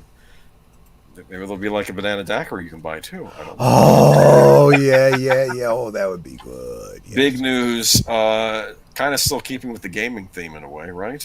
Yes. Jeff Bridges confirms return for Tron 3. Now, as you know, I am not big on Disney or anything they do, but I listened to the Nerd Cookies video. Which I'm going to drop as well. Go, after this, maybe you check out the Nerd Cookies video. She gets far more into it, and maybe give her a like and tell her that Aged Boomer sent you, even though she has no idea who Aged Boomer is. No, she doesn't. I should make a call out to her, though. Yeah, calling out Nerd Cookies right now. But I did want to make a point that I typically am not a big fan of what Disney's been up to, but maybe this might change my mind. Let me read this article. Okay? Yeah. Jeff Bridges has officially confirmed his return for Tron 3. The Oscar winner starred as computer programmer Kevin Flynn in the sci-fi franchise's first two installments, Tron 1982 and Tron Legacy 2010. And years after the upcoming third film was announced, he's finally revealed that he's suiting up again. I'm headed off this Saturday to play a part in the third installment of the Tron story. The actor confirmed while speaking on the Film Comment podcast last week. It's wild. Jared Leto is the star of this third one, and I'm really anxious to work with him, and I've admired his work, he said. He added, Bridges' return has now been confirmed by Disney on social media too, with a photo posted to the official Disney Studios Twitter X account showing him reading his script. The caption reads, Jeff Bridges returns to the grid. In the threequel, titled Tron Ares, will follow a highly sophisticated program known as Ares, played by Leto, who is sent from the digital world into the real world on a dangerous mission marking humankind's first encounter with AI beings. In addition to Leto and Bridges, the film will star Evan Peters, Greta Lee, Jodie Turner-Smith, Sarah Desjardins, Cameron Monaghan, and Gillian Anderson. I'm kind of curious. So there's no Olivia Wilde in this. Who was the one who played his son in the movie? Do you remember? I honestly don't remember. I'm going to find out. Hold on. Tron Legacy cast. I want to know if he's going to be in the sequel at least. Because if it is a true sequel, this might be... Maybe this won't suck. Maybe this might be something good. Maybe Disney will just leave something alone for once. I mean, that would be nice. Garrett Hedlund is his name. Okay. So I have no idea. Okay, I don't think his name was mentioned. He may still make a cameo in it. We'll see, because he's the one that takes over the company at the end of the movie, or at least in the deleted scenes. Why Jared Leto? Well, he was good in Blade Runner 2049. I'm trying to think of something else. All I can say is it's Morbin time. So what are your feelings on this Tron 3? It's one of those have to wait and sees. I feel like if Jeff Bridges is involved, which I would not have believed if you'd have told me this before he was said to have signed, I was going to say I'm not interested if they're not. at least going to let us know what happened to the other characters. But if Jeff Bridges is involved, it implies that we're going to find out what happened to the other characters. So maybe. I'd be willing to wager that Bridges' character turns out to be incompetent and some strong female character saves the day without breaking. But they had their powerful female character that I thought they were prepping in the last one, Cora, played by Olivia Wilde. So I actually would. I have a different pessimism here. I think that rather he's not going to be playing the same role. He's going to be playing Clue, like Clue or some derivative of Clue within the game, within the computer world. So we won't actually find out about what happens to Flynn and Flynn's son and stuff like that. But it's still taking place in the same universe in the same timeline. Yeah, but you know, I'm more hopeful about this than you are. Not hopeful amount that I still trust Disney wholeheartedly and just am going to give them a pass. I'm saying if this was announced 10 years ago, I'd be completely on board, knowing where Disney is now. But I will say this, they have talked about the set, that they made some really great sets for this, so they're not just going full CG. Yeah. From a production standpoint, it sounds like they are giving it what it needs to look good, at least. So I don't know. We'll see. I just don't know. Dad joke, what did Mario say to Princess Peach when he broke up with her? It's not you, it's a me, a Mario. Yes, okay. That's funny. That is okay. Dude, in the early days of the internet, I remember there was this comic strip called 8-Bit Theater. Okay. And it was just all these 8-bit Nintendo sprites, and it's like what they did on their off time, and it was bad. And like there was this one, I think like a weird looking Princess Peach comes up and says, "I made a cake for you," and Mario's like, "I know what that is, Kay. I am not interested." And then this other princess comes along that's better looking. He says, "Hey Mario, how about you have me for dinner?" And he says, "Okay, let's go to Donatello's," or I don't know, something like that. And she says, "Oh, I'm not talking about food." And he goes, "Really?" And then I guess her twin shows up. "Can I join too?" And he goes, "Mamma mia!" Oh my gosh, this was horrible. I feel like this leads into I downloaded the wrong Mario film. It was so bad. These strips. They had another one where someone had to hire an assassin, so it was Strider Hero, who was an assassin from the game Strider. But the whole thing in that game was he had these magnetic boots, and they show him, "I'm stuck on the ceiling and I can't get down." He was trying to be just, I don't know. There was a scene where they were at a bar and a Metroid landed on the bartender, so Samus used her freeze. "What do we do?" "I'll use my freeze ray on the Metroid." And then she freezes it and blows it up, and then the bartender's head blows up and he's dead. Oh my gosh. They probably removed that online years ago, I'm sure. But Seinfeld's in the news again. Yeah, so this one is, I suppose, kind of a follow-up to last week. It's the continuing conversation. I'll say that. Yeah. Did you already post the link? I'm working on it. There we go. Take your time. I mean, we have the headline anyway. Yeah. I mean, this is where it's from. Right. We try not to cheat. You know. We give full on where we get our stories from. Great reporters and not so great ones. Anyway, storied comic Jerry Seinfeld is calling it like he sees it. Political correctness has been a detriment to comedy. Yep. The Seinfeld star unleashed on the extreme left, suggesting that while people still crave comic relief, they can't find it on television. Nothing really affects comedy. People always need it. They need it so badly, and they don't get it, he said on a recent episode of the New Yorker's Radio Hour. It used to be that you'd go home at the end of the day. Most people would go and turn on Cheers, MASH, and Mary Tyler Moore Show was on, All the Family. You just expected there would be some funny stuff you can watch on TV tonight. Well, guess what? Where is it? Where is it? This is the result of the extreme left and PC crap and people worrying so much about offending other people. Now they're going to see stand-up comics because they are not policed by anyone. The audience polices us. We know when we're off track. We know instantly, and we adjust to it instantly, Seinfeld said. But when you write a script and it goes into 4 or 5 different hands, committees, groups, here's our thoughts about this joke, well, there's the end of your comedy. Seinfeld said that a job as a comedian is dependent upon being able to work within the parameters of what society deems acceptable. They move the gates like in skiing, he said. It's culture, the gates are moving. Your job is to be agile and clever enough that wherever they put the gates, I'm going to make the gates. But where's the risk? But where there's risk, there's gain. And Seinfeld acknowledges stand-ups are personalities leveraging the most.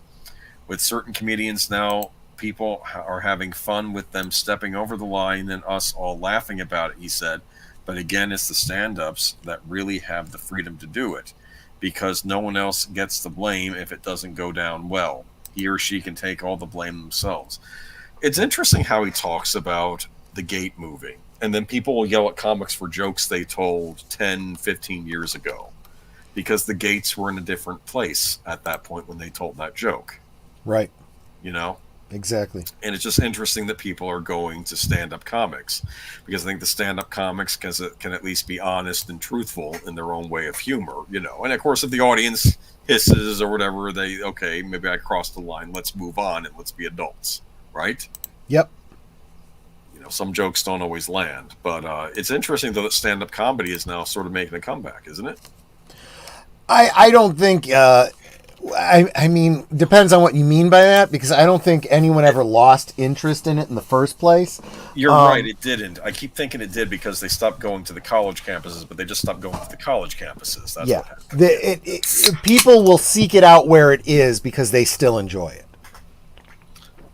I like the guy who had the puppets. He was funny. Oh, what's his name? Oh, damn. Well, I'll think about it later. I Okay. should know this. Yeah, exactly. But yeah, I'm glad stand-up comics are still going strong, and you know, we find our entertainment where we can find it, and stand-up comics are probably where it's at. The adults are not adults anymore; they have turned into perpetually offended. Well, I'll say this though: the people going to these stand-up shows and not getting triggered, they may still be in that age group. You know, maybe we shouldn't. I sometimes wonder how much of a vocal minority it is that's making our lives making entertainment a living hell right now, right? True. You know, I just don't know. We're giving them way too much power, I think. Probably, yeah. The Mummy re-releases unwraps impressive domestic box office haul. This is a kind of a dated article at this point. In fact, I've heard that a certain Phantom Menace movie opened up this week, and it did very well as well. Yeah. Isn't that interesting? I know. It'd be funnier if it did better than Rise of Skywalker, but anyway. Well, you know what? That's not a very high bar. Remember, Force Awakens, they've confirmed, you know, didn't make back its initial investment. And keep in mind, when they re-release something like the prequels or whatever, there is zero upfront cost.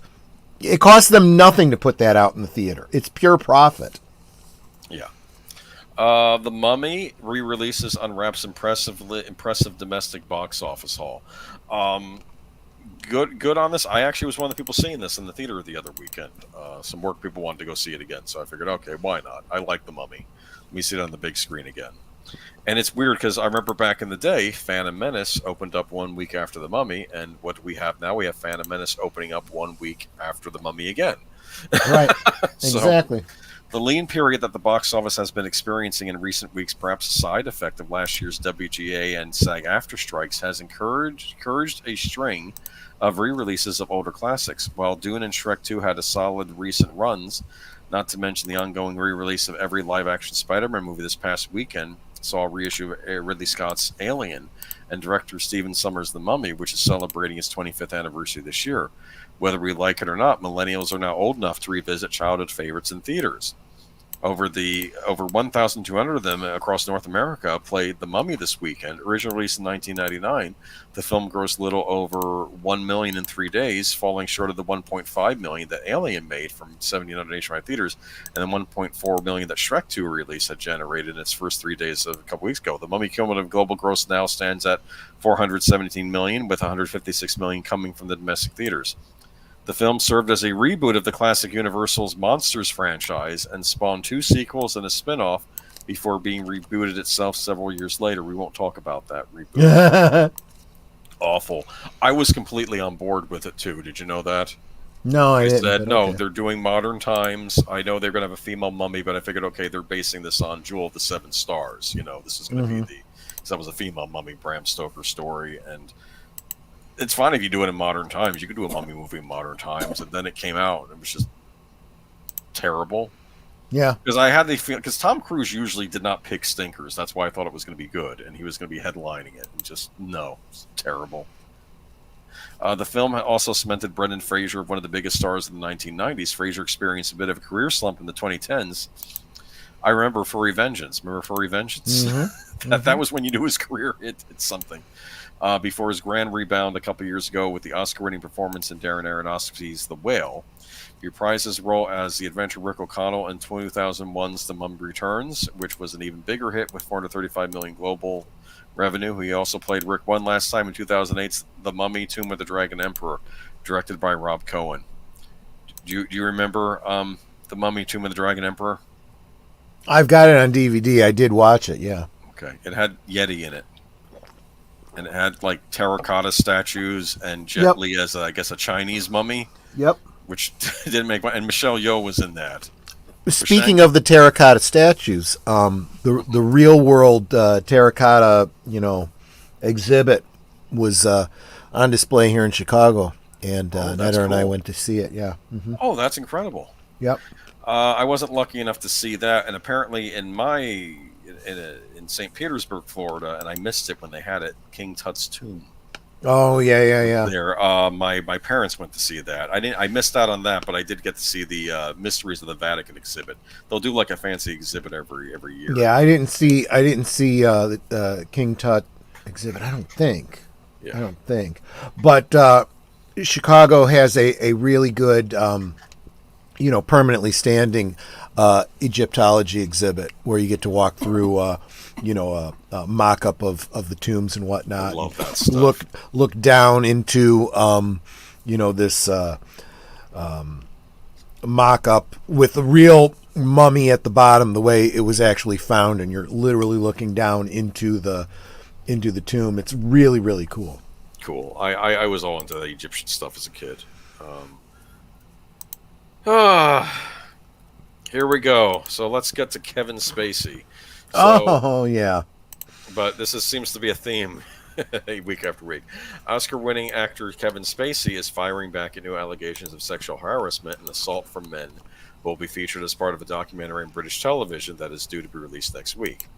I've got nothing left to hide, Spacey told former UK journalist Dan Wootton during a 2-hour, 20-minute online interview titled Kevin Spacey, Right of Reply, which was aired late Friday on Wootton's YouTube channel and social media accounts. Mm-hmm. In the interview, Spacey, 64, said he has never done anything illegal and admitted that he had struggled to get back to work after being acquitted last year of criminal charges in a London court. Isn't that interesting? Mm-hmm. I can't go through this again, allowing myself to be baselessly attacked without defending myself, he said. Last July, a London jury acquitted Spacey on sexual assault charges stemming from allegations by 4 men dating back 20 years. The court victory was his second since a New York jury sided with Spacey in a $40 million lawsuit in 2022 brought by Star Trek Discovery actor Anthony Rapp. The documentary, Spacey Unmasked, is set to be aired on May 6th and 7th on Channel 4 in Britain and streamed on Max in the U.S. The documentary is set to feature testimony from men regarding events between 1976 and 2013, the actor revealed during the interview. I take full responsibility for my past behavior and my actions, but I cannot and will not take responsibility or apologize to anyone who's made up stuff about me or exaggerated stories about me, said Spacey, who won the Academy Award for The Usual Suspects and American Beauty. I've never told someone that if they give me sexual favors, then I will help them out with a career. Never, he added. Spacey, who served as artistic director of the Old Vic Theatre in London from 2004 to 2015, again admitted that he was a flirt with men in their 20s and that he made clumsy passes at times.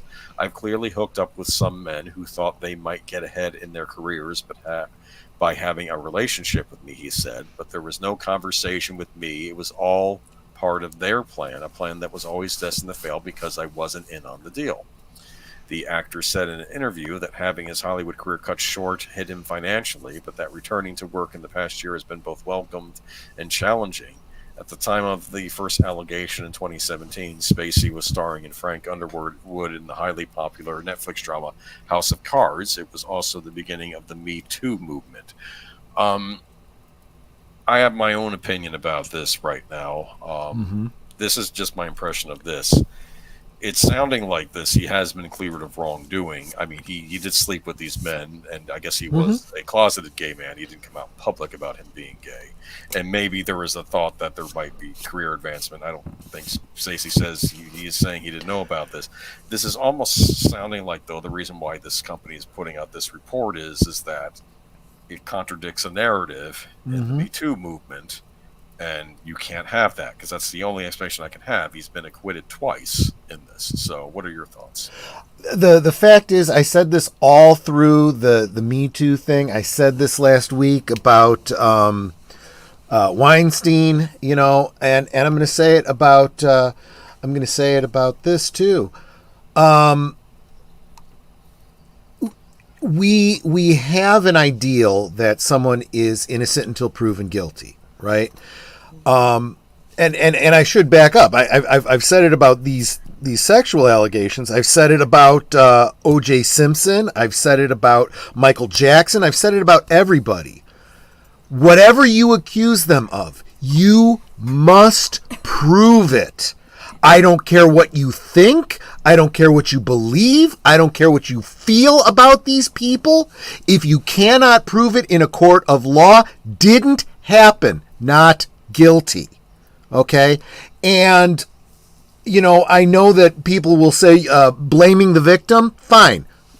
You know, you can say that if you want.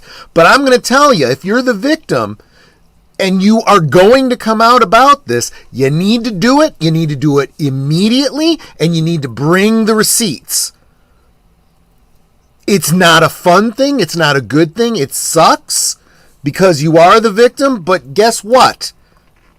That's part of being the victim, okay? You know, if you are robbed and you say, this person stole from me, well, then there needs to be an investigation. They need to find the evidence.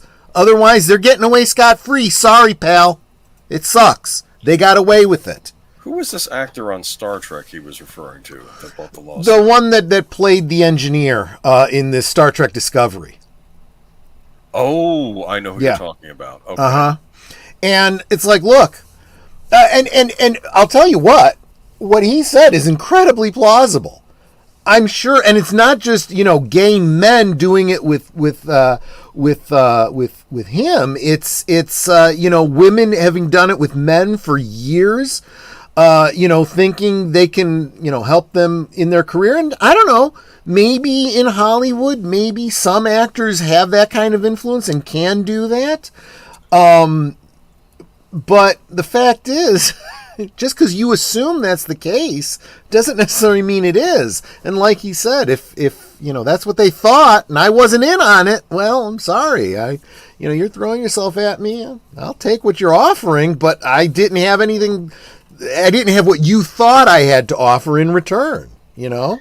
You know what's interesting? He mentions this about Spacey. He was also in Glengarry Glen Ross. Alec Baldwin did a tremendous performance in Glengarry Glen Ross. You can still not like someone, but still think that he's good. Yeah, and John, again, you know, regardless of his real life dealings, what do you know about his real life dealings? Unless you know him personally, you don't know anything. The fact is, none of us do, and they failed to prove it in court, so we still know nothing. All we know is that there are people who want to pay out making accusations. We know that the mob went after him. I think he also got flack for being a closeted gay man when all the gay actors were out already. Which is incredibly hypocritical. Yeah. Incredibly hypocritical. Maybe he did make some awkward passes, which maybe it was that. Which, I mean, straight people do that all the time, you know? Well, they used to. Now everybody's terrified. Yeah, now they just don't. Well, this is why all the kids are, never mind. I wonder how long before they get rid of prom. Anyway. Well, that's why we have MGTOW now, right? Because so many men have been put off.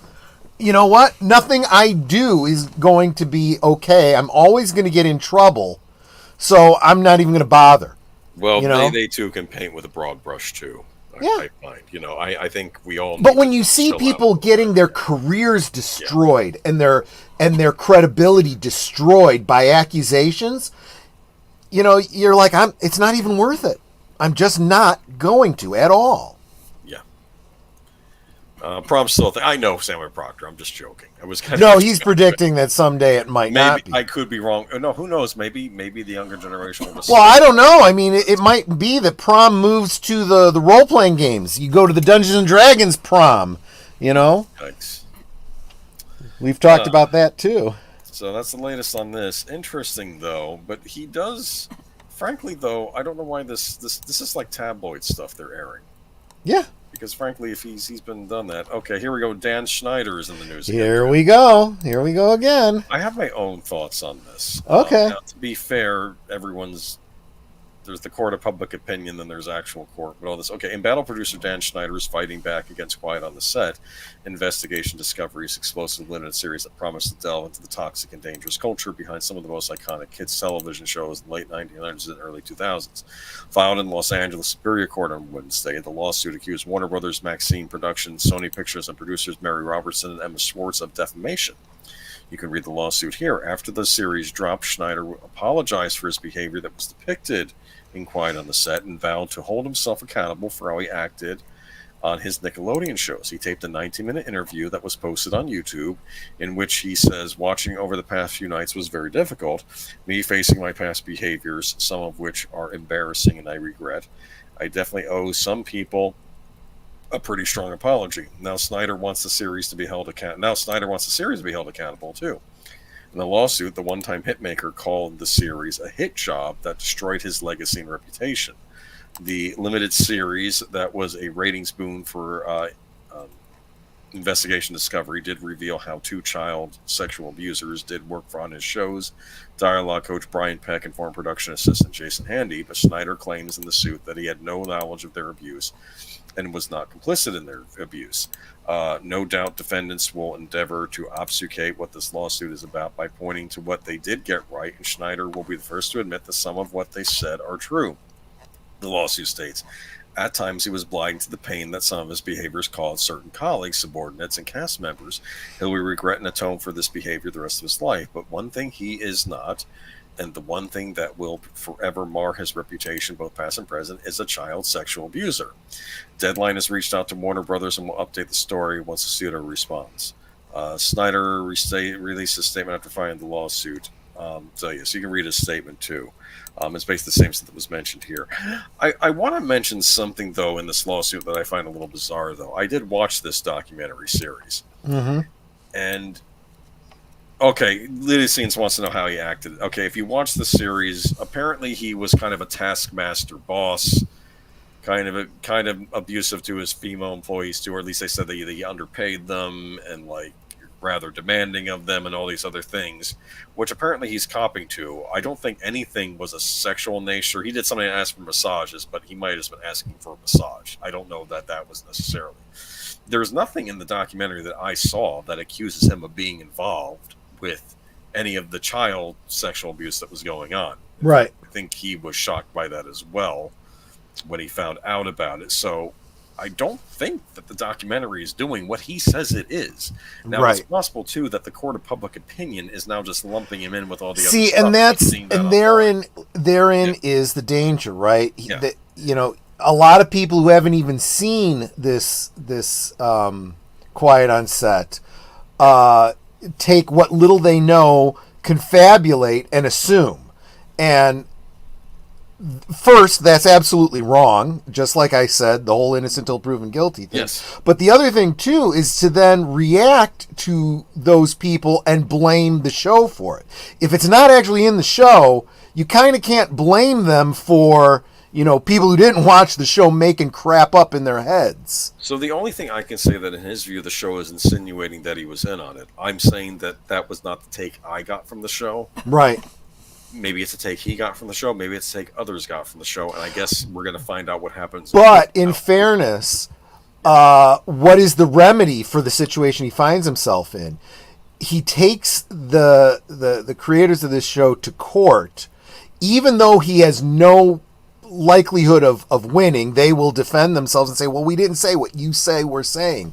He still gets out in the public his defense that it wasn't true. They just said it's not true. Hey, everybody, look. It's not true. It was said in a court of law, you know? But he is already admitting to be kind of a taskmaster boss. Like, Yeah, and I'm getting kind of sick and tired of people, saying that that's abusive. You know what? You work for a hard boss who's an asshole. Well, it's a damn shame. If you keep working there, you're going along with it. If you don't like it, quit. Go work somewhere else. okay, yeah. Who is Dan Schneider? He was a big-time producer on Nickelodeon. He was responsible for a lot of the hit shows that were around on Nickelodeon in the 90s and the early 2000s.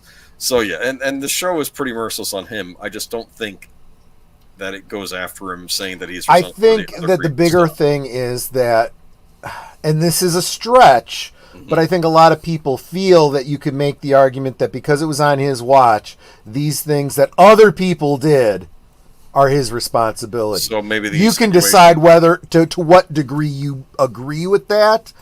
Okay, so it's possible. I don't remember if this happened in the documentary, so maybe it didn't. But maybe somebody in the documentary goes, "Oh, I'm sure he knew about it." I don't know. I don't even know if that's even what happened in the documentary. Well, I just remember my and I take would on that is argue, what it- whoever said that, you better have proof. I'm not saying that that was even said, but I'm trying to think what he read on here because, Yeah. you know me, I'm kind of like you, where I'm trying to think, okay, what is this guy guilty of? Who was guilty of what in this thing? Yeah. And I didn't come from it that he was guilty of anything sexual. Lady V, did you know I never went to prom? I never went to a high school prom. Not once. Look at the abandoned buying scandal with Schneider, total creep, and his wife was in on it too. Well, they didn't get into that really. Oh, wait a minute. No, they didn't get into that on the show too much. So maybe that'll be the second documentary series. But obviously, stuff's going to come out if he's bringing them to court. So we'll see. We'll see what happens. I don't know. I think we're about done with this. Well, we're not done with this tonight. We weren't going to be done with this because this is going to keep unfolding. By the way, this cannot be doing the Nickelodeon image too good right now. Right. And that's a big Paramount brand.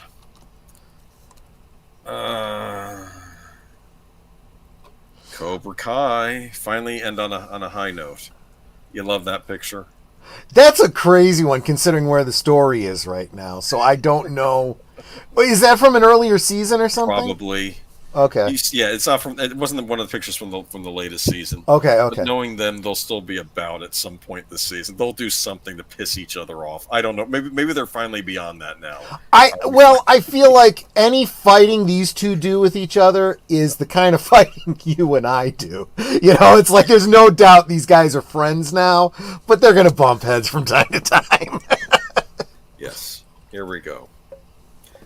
Cobra Kai's final season 3 premiere dates and a new teaser. I'm very excited for this. Yeah. This will probably be the highlight of the year. I'll read the whole thing. Okay. Yeah, I'm so excited about this. The streamer announced today that the 6th and final season of their hit karate comedy? Kinda. Maybe dramedy. Maybe drama. Yeah, Because yeah. there's serious stuff that happens on the show too. When Miguel gets knocked off the railing at the end of season. Yeah, 2. That's not comedic.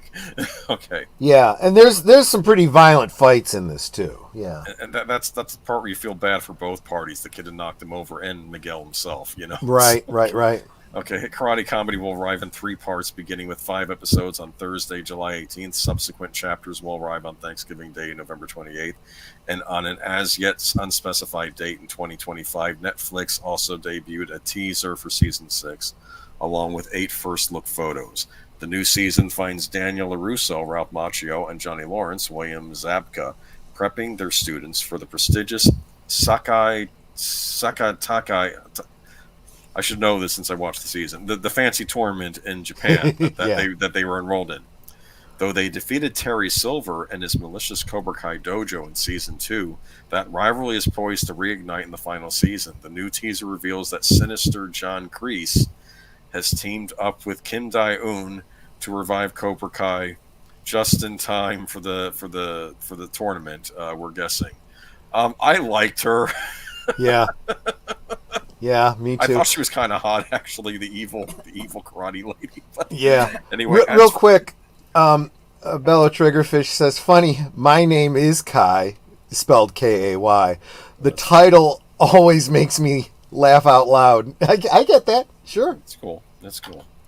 But let's see. But we can. I'll tell you, I almost never see a character named Troy in a movie or a TV show. So when I hear it, my ears perk up. We're watching, Netta and I are watching Fallout, and one of the baddies in one episode is named Troy. I'm like, oh jeez. It happens. Yeah. Though they defeated Terry Silver. Okay, let me see. Okay, and as for whether or not we've seen the last of Terry Silver creators and executive producers Joss Held, John Hurwitz, and Hayden Schlossberg are playing coy. It would be premature to count out Terry Silver, even though he had such a public takedown. He'll tow EW after season 5. Yeah. But we can say this for sure. Yes, that is an Eagle Fang Karate Baby onesie in the first photo. Yeah, you can see that in there. Eagle Fang. See, that's where the humor comes in, that kind of stuff. Remember, and the one guy says, "Eagles don't have fangs. Shut up." Yeah, exactly. Shut up, it's cool. Because he wanted his own name that sounded like Cobra Kai tough, right? But it didn't right. Didn't work. And he still keeps it. I kept thinking they were going to do the Miyagi-Do, like they were just going. I got the impression that's what they finally did. They were going to come up with a new name for their combined dojo. That might okay. They could have done. Yeah, I don't know. Maybe name it after Johnny Lawrence's firstborn or something. I don't know, or like secondborn. I don't know. It's just, right. I don't know though. I'm looking forward to it, and Terry Silver, the way they just said that, he's going to show up when least expected. Yeah, he's probably psycho. But so. I think people that have been following us for a while know I've really enjoyed Cobra Kai. I came to it late. I didn't watch the first and second season until they were already done. And I'd heard so much about it. I'm like, you know what? Screw it. And then I just bought the two season DVD collection and just binged them all, both of them. And I was like, damn, this really is good. Yep. And you guys know what kind of a completist I am. I've got all the Karate Kid movies, including the one with was it the next Karate Kid? Yeah, with Hilary Swank. With Hilary Swank, and the one that's called Karate Kid with Jackie Chan. I made a custom cover of it and called it Kung Fu Kid, just because which is what they should have called it. They really, really should have. Come to find out that they're working on a movie that is going to combine, the characters from both of those. So apparently they're in the same, shared Karate Kid universe. Why not? There's no reason they shouldn't be, right? Which makes me that much more interested in it. So, what I'm probably going to end up doing is, and I see John is already suggesting exactly what I was getting ready to say. Boomer and I have been talking about dedicating a Friday night to talking about Cobra Kai. So that week, whatever week we decide to do it, the Monday night at the movies double feature will be the Karate Kid and Karate Kid 2. And then we'll talk about Cobra Kai. It'll probably be later this year to coincide with the premiere of this last season. Am I disappointed and sad?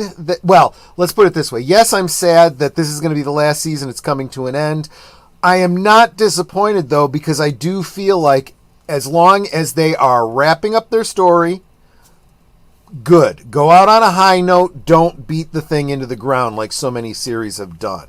Tell your story and be done with it and let us enjoy it, Exactly. Although I did enjoy Bloodsport. He was mentioning he didn't care for the Karate Kid. It's funny because they watched Bloodsport on Cobra Kai at a drive-in. Yes, they did. Yes, they did. And I'll tell you what, I loved Bloodsport when it first came out. Mm-hmm. And subsequently, since I've learned the real history behind it, it's still a good movie. Become as a movie it's good. As a documentary, maybe we could. Well, we already did talk about canon films, right? So we could almost go back and talk about Bloodsport again. Maybe one day we will. We talked about Bloodsport briefly in the canon discussion. We could always talk about it again. So. I foresee another Monday night at the movies double feature, Bloodsport and what was that other Jean-Claude film? He did a couple that were very kung fu based, right? Yeah, there was Bloodsport, and there was There's another one where he one. was that was- twins too, but I don't think that's one you're thinking of. Double Impact. No. Okay, well we'll think of it later. Okay? Yeah. Right. But yeah, that is so, guys. That's pretty much the news for this week. A lot of new faces in here because Deleted Scenes is just so awesome and brought you all over. You're Hope incredible. you guys Thank you, Deleted Scenes. hit that subscription bell down Yes. below. Turn it from red to gray, just like my beard Thank you. did. And seriously, I used to have a red beard, I even do, though yeah. brown hair, but red. My beard always came in red. Interesting. Kickboxer, that was it. Thank you very much. Oh, Thank you, Christy. Yes. Yeah.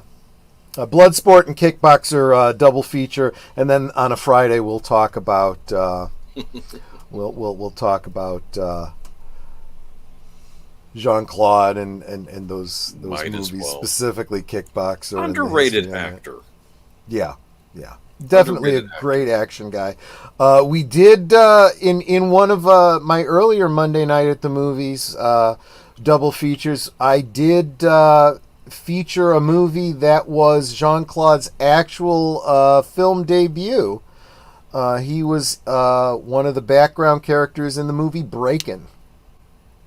I didn't No realize lines. that. He was just in the background. I could imagine he could probably do some of those dance moves pretty well. He tried. He was doing a bunch of like gymnastic jumps and flips. Yeah. That mostly got cut. I He was see. trying to bring attention to himself, and it's like, yeah, that's too bad. But Now I really want to watch Mortal Kombat. Yeah, I remember the old Mortal Kombat movie from back in the day. Yeah. So there you go. Definitely subscribe to Age of Boomer right here. I'd love a subscription over on my channel because, like I said, tomorrow night, Monday night at the movies, Friday night last call. You're doing your single feature though, because of the dentist, right? No, the dentist isn't Oh, this that's a week later. That's a week It is. after. It's the following week, and I will haven't be decided joining you what on the single 20th. movie I'll do I'll that. be joining night. on the 20th For a double feature that is My what choosing. you. Yeah, exactly. my choosing. Exactly. My birthday week. It's fair. In fact, the stream might carry over into my actual birthday. So there you go. Oh, there you go. So, but don't go anywhere. I mean, you can go hit the head, refill your glass, get yourself a snack, but then get back to your computer because in about 40 minutes or so, let me drop the link here. Get back over to Deleted Scenes channel for The Other Side of Midnight. He sent me an invite, so I'm going to go hang out with him for a little bit over there. Of course, I'll be carrying it on my channel as well. But Number 50. Number 50, yeah. Big 5-0. Deleted Scenes is a fiend for streaming, and it's like he's always on. And I used to pick on him about that, but he had no problem hitting his watch hours to get monetized. So now I'm feeling a little jealous. Now you're following his now I'm trying to follow in his footsteps, and I take every opportunity I can to simulcast with him when he invites me, because Gotcha. I want to make money too. Money is good. Yep. All right, y'all, and Monday night, then Tuesday night, we'll be on Sparkwood and 21. Sparkwood and 21 again on Deleted Scenes channel. Where we're getting toward the end of season 2. I really get melancholy. I know. And I don't know why it is, because we got our season 3, but I remember back then I knew it's like there's gonna be no more Twin Peaks. Yeah. There's no. Well, we didn't know that at the end of the season. We were on pins and needles waiting for an announcement. That's why I watched it. I watched it after the fact. Oh, I see. Mm-hmm. Yeah. Because I was too young to be watching it. I think I saw an odd episode here and there, but I was not watching it regularly. And then I'd have to tell you, when a show got canceled back in the day, it just got yanked. They didn't show repeats. It's gone. Especially a show that didn't make it into syndication because there were too few episodes. Yeah. But